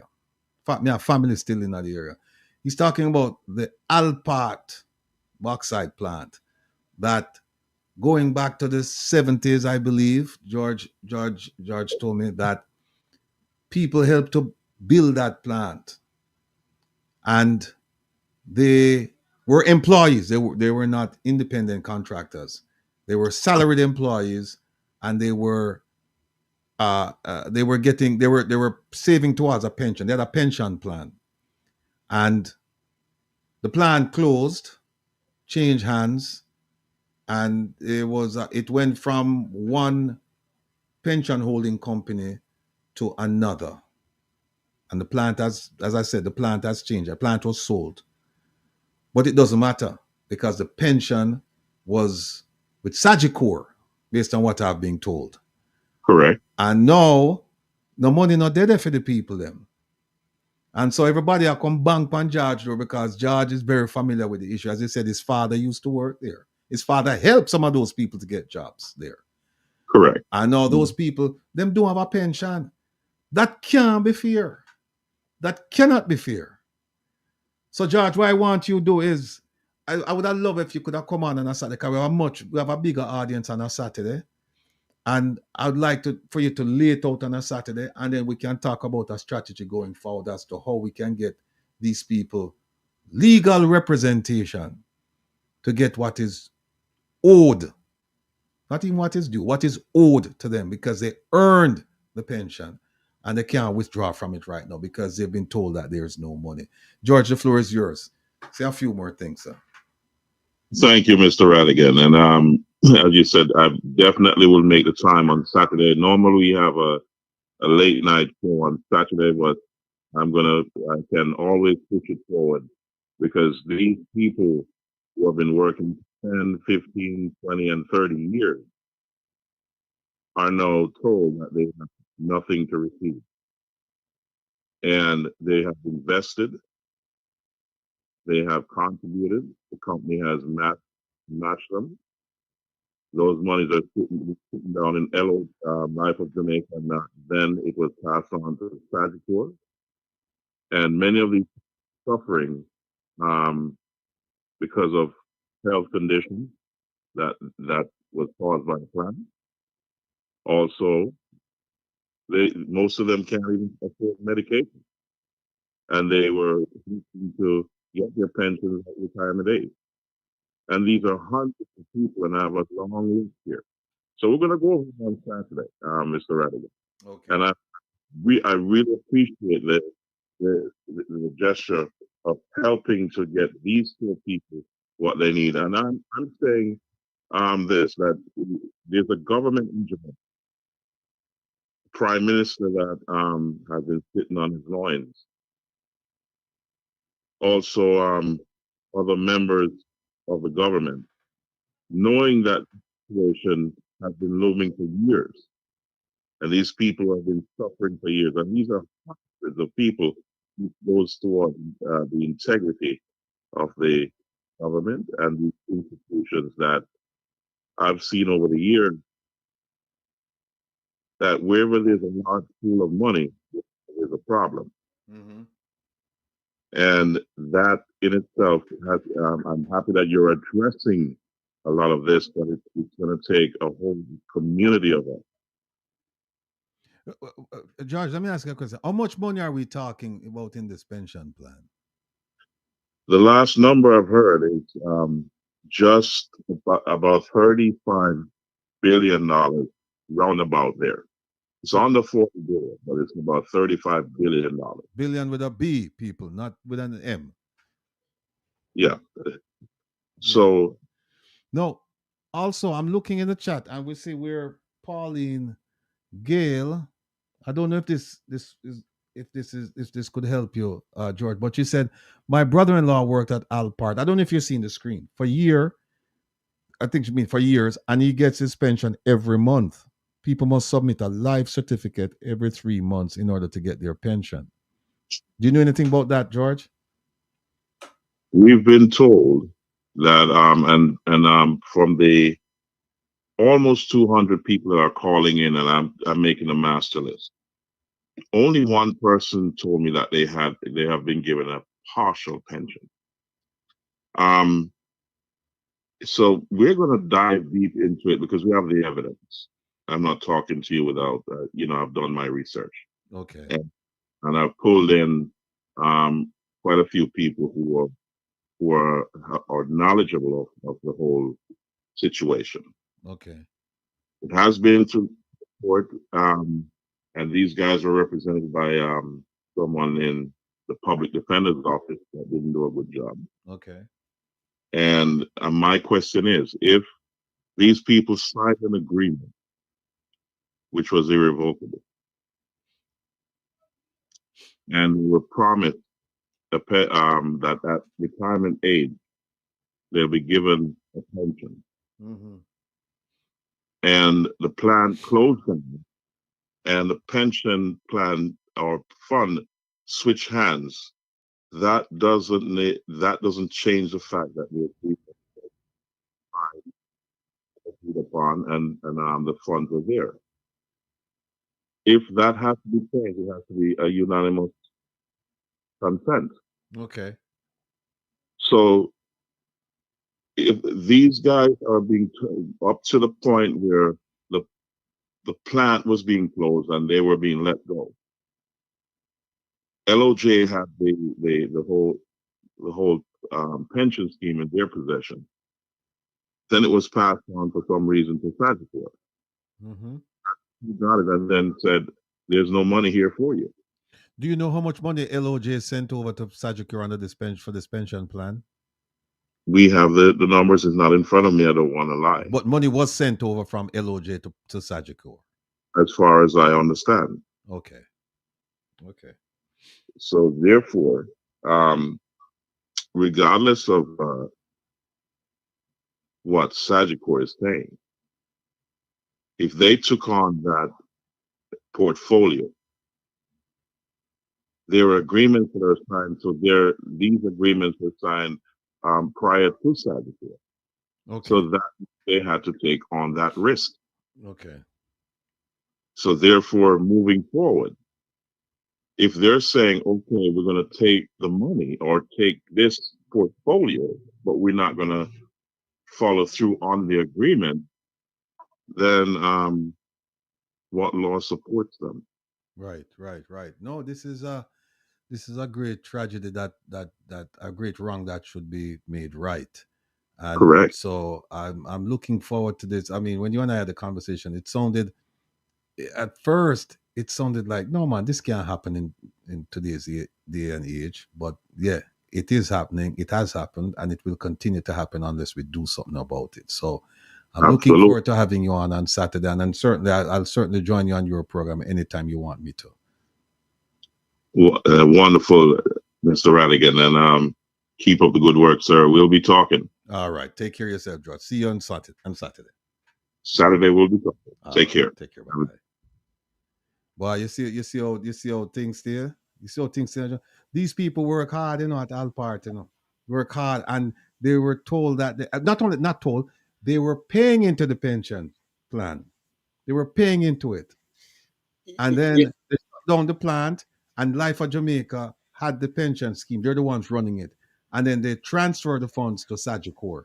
And now that the people are going to Sagicor and said, we need the money, they're saying no money is here. But it was over how much? Almost 40 billion Jamaican dollars. And we're not talking about $40 billion in today's market, We're talking back then. So it's a whole heap of money. And you see, that's why, Rattigan, people chastise me when I ask the Prime Minister about the pension money. You could have seen what I want. Because people were calling me about it. Well, say Judge, he's doing a serious investigation into this thing and his program is focused just on a certain section of St. Elizabeth where the plant is. And when I say focused on it, his program is dedicated to the people in that area. This is just one of the issues they're working on, but they're working on a number of issues affecting the people in that area. So his program, he's very focused on it. And so he has a story to tell, and so we're gonna listen to him, and we're gonna try and get some legal assistance for the people there, because they work hard, they paid into the pension, they might forget their money. The LOJ and can't just walk away and say, well, there's no money here. Where's the money? So Mr. Rattigan, before we wrap up, I want to ask you this question here. Yeah. If, for instance, saying that they find evidence to lock up the Prime Minister, so the DPP say must lock up the Prime Minister and charge him, what do you think would happen in Jamaica when you hear they're going to lock up the Prime Minister, the ex-Prime Minister, or the Prime Minister? Well, there shouldn't be you going here. They just lock him up. All right. You know why I asked the question? Why I asked the question is this. That you have some people who will take to the streets. Take to the streets, fine. That they have a right to do that, but legally they must get a permit. So that from that base, I'm saying, they have to be careful what they do when they're gonna lock him up. No, you just lock him up. No, you lock him up. No, what you do is you get the security forces on alert, right? And then you lock him up. You charge him, because I don't think they're going. I think, look, what they did to Leslie Campbell and Marissa Dalrymple Philibert, they can't treat the Prime Minister any less than how they treated these people. So, and those people didn't spend a day in prison, right? They just charge them, and then whatever, they make bail or whatever. So I guess that's what they'll do to the Prime Minister. They won't charge him and fling him in a jail. Them going to charge him and him get bail and him go home. Mm-hmm. And so we take it from there. So then they'll have to mobilize the security forces and say, okay. In fact, what they should do is they should do a security assessment and say, here are some hot spots. And what they should do is start sending their undercover operatives, or start getting information from sources in those communities, in certain communities, and then start mobilizing their forces. And this is where a fusion center would come in quite handy, because that's the purpose of a fusion center, to provide the decision makers with information so that they can mobilize people where they need to be mobilized, and they can quash things before they get out of hand. So that's where we are. But no, you have to lock him up.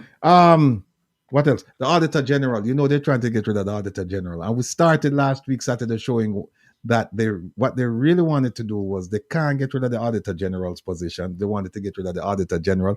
But they're so stupid, because when they extended the period for the DPP, they also extended the period for the Auditor General. The problem is the Auditor General not reached 60 yet. And the retirement date is 65. And them don't like what the Auditor General do. And one senior JLP politician, we had a conversation, and I said to him, what's the story here? We're not trying. I said, are you trying to get rid of the position, or trying to get rid of the person? Because the position is a permanent position on the Integrity Commission. It's unlike the other four positions, because the other four positions is two retired judges, any retired judges. Then the other one is a retired senior civil servant. Any retired senior servant, them can pick. And the last one is somebody from a non-governmental organization. Anybody. The one where they make a mistake with is Auditor General, because that's a position occupied by a person. And even though they serve for 7 years, and then it can be re-extended, or them get rid of them. But the position on that Auditor General, that's a permanent position. And this Auditor General has been more than 7 years on it. She was there when it started in 2017, 2018. She was there. But them can't get rid of her, Jeff. And you know why them after her? Because of her audits. And her audits have been going on for years. What's different is that people are now paying attention to the audits, and they're exposing the information in the audits, because she couldn't come out. She has never come out and say, let me tell you what to the general public. Let me tell you what I found. No, she has tabled her reports to Parliament. And that's it. And she move on quietly. But no, people like you, me, Zara, and a whole host of people looking at the reports now and start. And Janet Calder, can't forget Janet. Daniel Archer. Yeah, people looking at it, and they're making light. They're shining light on it, and so now it's a problem. So they want to get rid of her. But the problem is, all of them who want to get rid of her, or most of them who want to get rid of her now, including Mr. Everald Warmington, who all voted for her in 2017. Voted for the position. And the arguments want to make make no sense at all. We started it on Saturday. We didn't I don't feel we did it justice, so I want to go over that again this Saturday, so that we can get people's attention and give them some knowledge about what's going on with her. And boy, I tell you right now, I know OT probably I did will laugh after me, because every night me tell her OP will finish by 10:30. That's one. Producer Jonah laugh after me, because me tell her, I say, hey, we have some things to do, and here's what I need to do. And she say, you can't do it.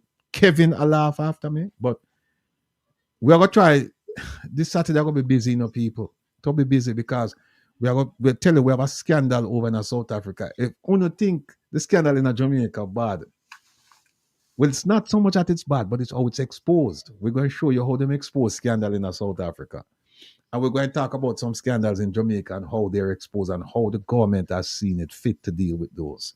Mr. Andy Mashail will be with us for 1 hour from 9:30.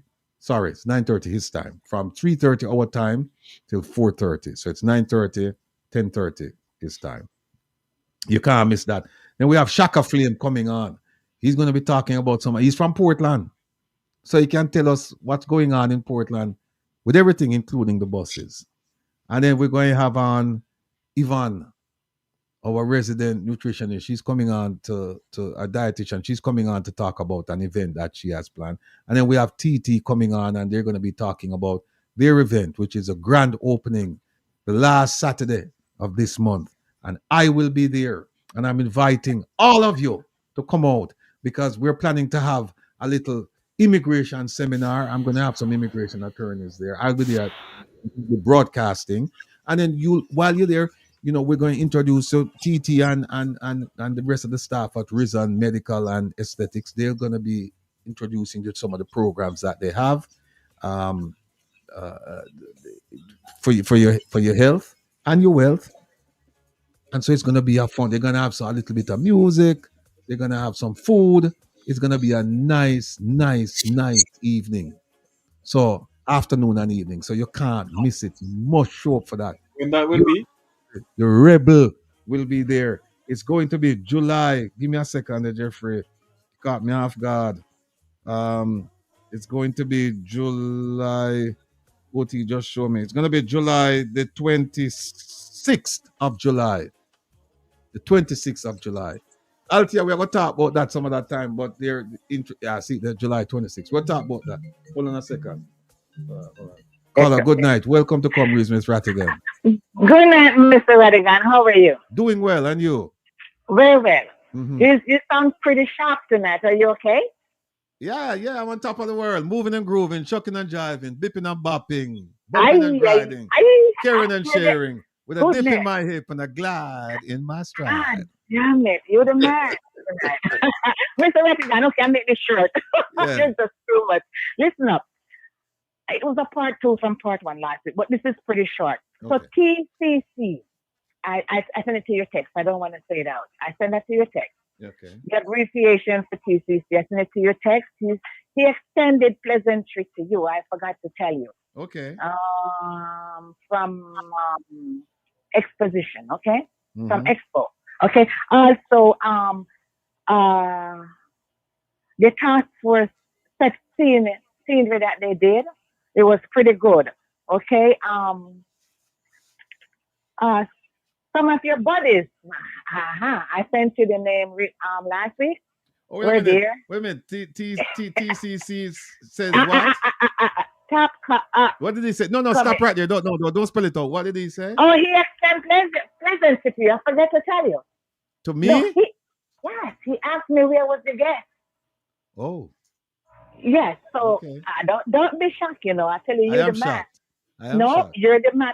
I honestly, I just found my paperwork with my little jotting down. Right? Don't be shocked. He was cracking up when he said, "Oh, where's your guest?" I think I don't recall. I'm like, sir, he didn't get on the plane yet. So I try to use that over him. Okay. I did attend, let me get Reddies, Jacksonville, Cherry Garden. I went up there and they sent me the text tonight. So we're on listening. We didn't hear you mention it. So we went to some of those very rich people houses up there. A few of them said to me, ma'am, we just can't fight. But we won't be voting for the Prime Minister.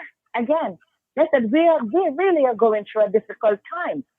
You know, one of them, they opened the fridge, they show it to me. I'm talking, this is a house about $100 million house. 2 bottles of water in there. 2 bottles of water in there.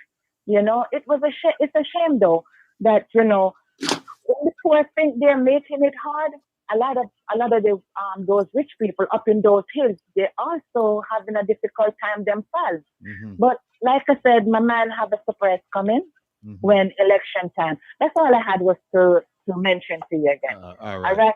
But I saw your buddies that place over there. You know your good buddies, right? I know you're talking. Yeah. Listen, we'll talk later. Have a blessed night, man. Thank you. You too, sir. Bye-bye. Hey, listen, I have to read something here. Cora, big up yourself, Cora. Jeffrey, him gone. All right. Somebody just wrote to me and they said, I won't read certain parts of it, but it says, if the Prime Minister has to be jailed for his various crimes and his supporters take it to the street, then so be it. So be it. Cora, you know why I can't read the rest of this. So we'll just leave it right there. But yeah, folks, OT, talk to me. Lead us out with some music. People, look, it's been great. I was hoping to end this sooner, but boy, you know, you have kept me on my toes with the phone calls and in the chat. And so I hope I was able to do some kind of justice to the subjects that we talked about today. And this morning, and I'm looking forward to having you with me. Hold on a second. Hold on. Caller, good night. Welcome to Come Reason, Miss Rattigan. Yeah, I'm here again. Yeah, Miss P. Look here. If the Prime Minister gets locked up, he gets locked up, but I will not him no better than nobody else. I agree. If you do your crime, and anybody will take it to the street, we lock them up too. That's what Miss Cora is saying. Miss Cora is saying, yeah, you lock them up too. You know, if them caught and because when anybody else do crime and are what you call it, allegedly, you lock them up. Right. So a man is innocent until proven guilty.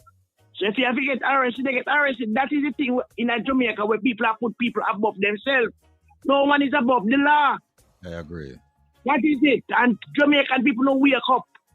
If you pick they do something or then tell the police say, then see me and something look like gun. Them a come for me, and when they kill him, they say pint gun at him. You know, boss no shot, you know, you go pint it, and he dead. Can't come back. And you know, one policeman told me, Jamaican policeman told me that sometimes them have extra guns, and the extra guns are for the people who them will kill. Thank you. Yeah, them actually tell me that. Him say we travel with extra guns to man, and the people who we are kill off for them gun that. A policeman, young police, baby, me call him. And he clean up body and everything. He said to me, saying like this commissioner. Me say why? He said he can't get kicked down by a road. And me tell him and say, me a old woman, you know. But me tell you something. Once a police, twice a civilian. Right. So if that make you love it, the commissioner, you're on the wrong side. Me even turn to him and say, me know a big policeman who used to be at man a road in my young days. And if you then kill him so easy at one club or one place, he means sit down 20 weeks. Then just take him out and nobody don't know if a whole police kill him or somebody went to something. So careful, little boy, that me tell him. He must say my police. Me say, my business where you are. All I know be police for. Yeah. Oh. Anyway, it was a good, informing, short tonight. You have some eyes, and we are look forward for Saturday. Yeah, man, Saturday I got a big day, man. No can't miss it, no people. Can't miss it. No, never miss me. All and right. People go sign the Magnitsky. Act. Yes, indeed. Listen, this signing about, I mean, make about 15 somebody sign it. They must say, I want me to sign for me, say just sign. You know, see me sign too. So right, to all the way I sign. And all the people like myself, remember, we gave birth to our children and would rather our children bury we than we bury them. Indeed. In the name of Jesus. Indeed. Jamaican, we are hawks, we are beg you. Stop talk about parties in you see where the country I go. All last thing now, 15,000 we are dead in the hospital. Baby 200 baby are dead at barn and dead a year. Now then can hold bus we can kill off the police and kick down people do a kick. One more less. The water price, you know what, and them I tell we say water good. What left? Junk come and Jamaica can sell. What left? In the name of Jesus, come on people, wake up in the eye. And to no diaspora, I pray that God continue to keep bless no wife. Because Mr. Jeffrey, we ain't going, your wife must be one sexy piece of woman there, Right, you Mr. Rattigan, because I feel a strong woman side out of to maintain, Right, so to Mrs. Rattigan and Mrs. Tavares, I want to say big up to no, but big up to OT and Professor Joan. I know you guys. Love you. Looking forward for December to see you guys again. And all the best until Saturday. Yes, Make it a date. Don't be late. Yes, Don't be late. Don't be on the Right, race. that is it. All right. Right. Big up. Take care of yourself. All right. All right. Yeah, Jeffrey, any parting words? We have about 4 minutes left. Well, as we depart this program this evening, my parting words to everybody is, it is today that our best work can be done, and not some future days or future years. And the sense of urgency is what we must have today.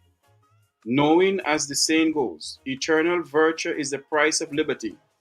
The price of liberty, my Jamaican people, is to stay alert, seek the truth, and to actively participate in the future of Jamaica's democracy. As we come off tonight, I ask all Jamaicans, when the time comes, exercise your right to vote. Do not sell your vote. It is your fundamental right to vote. Go out and vote. Vote for a better Jamaica. And remember that I have t-shirts for sale, $25 for one, and $10 for shipping and handling. You can call my number 9545298030. 9545298030. That's the numbers you can call to get your Blood and Fire t-shirt and March We Are March on to victory. So you can get your t-shirt from that number. Call me 9545298030. Mr. Rattigan, over to you. Yes, ladies and gentlemen, brothers and sisters, family. First time listener, long time listener, first time viewer, long time viewer, supporters, all. Just want to thank you for the energy that you've given me. I'm telling you, when I came here and I told OT, and OT must be mad with me now, but OT not stay mad with me for long. But I told OT, I said, OT, Dr. Ben is not coming now. We're going to finish at 10:30. But the information just started flowing, and so I live off of your energy, and I don't know what I would do without it. Somebody asked me today. They said, "But if you see you're not making progress, why you, if there's nothing, if progress is not being made in a significant way, why do you keep doing this?" And I said, "I'm doing this for the love of the Jamaican people, my love for my people. That's why I'm doing it." And I said, "I'm not being paid to do this, but it doesn't matter. It doesn't matter. I'm doing it for free." And that shows my commitment to the people of Jamaica. And I know there is great suffering on the land, but there is hope. There's hope. And remember, the journey of 1,000 miles starts with the first step. And we've taken the first step. There's no looking back.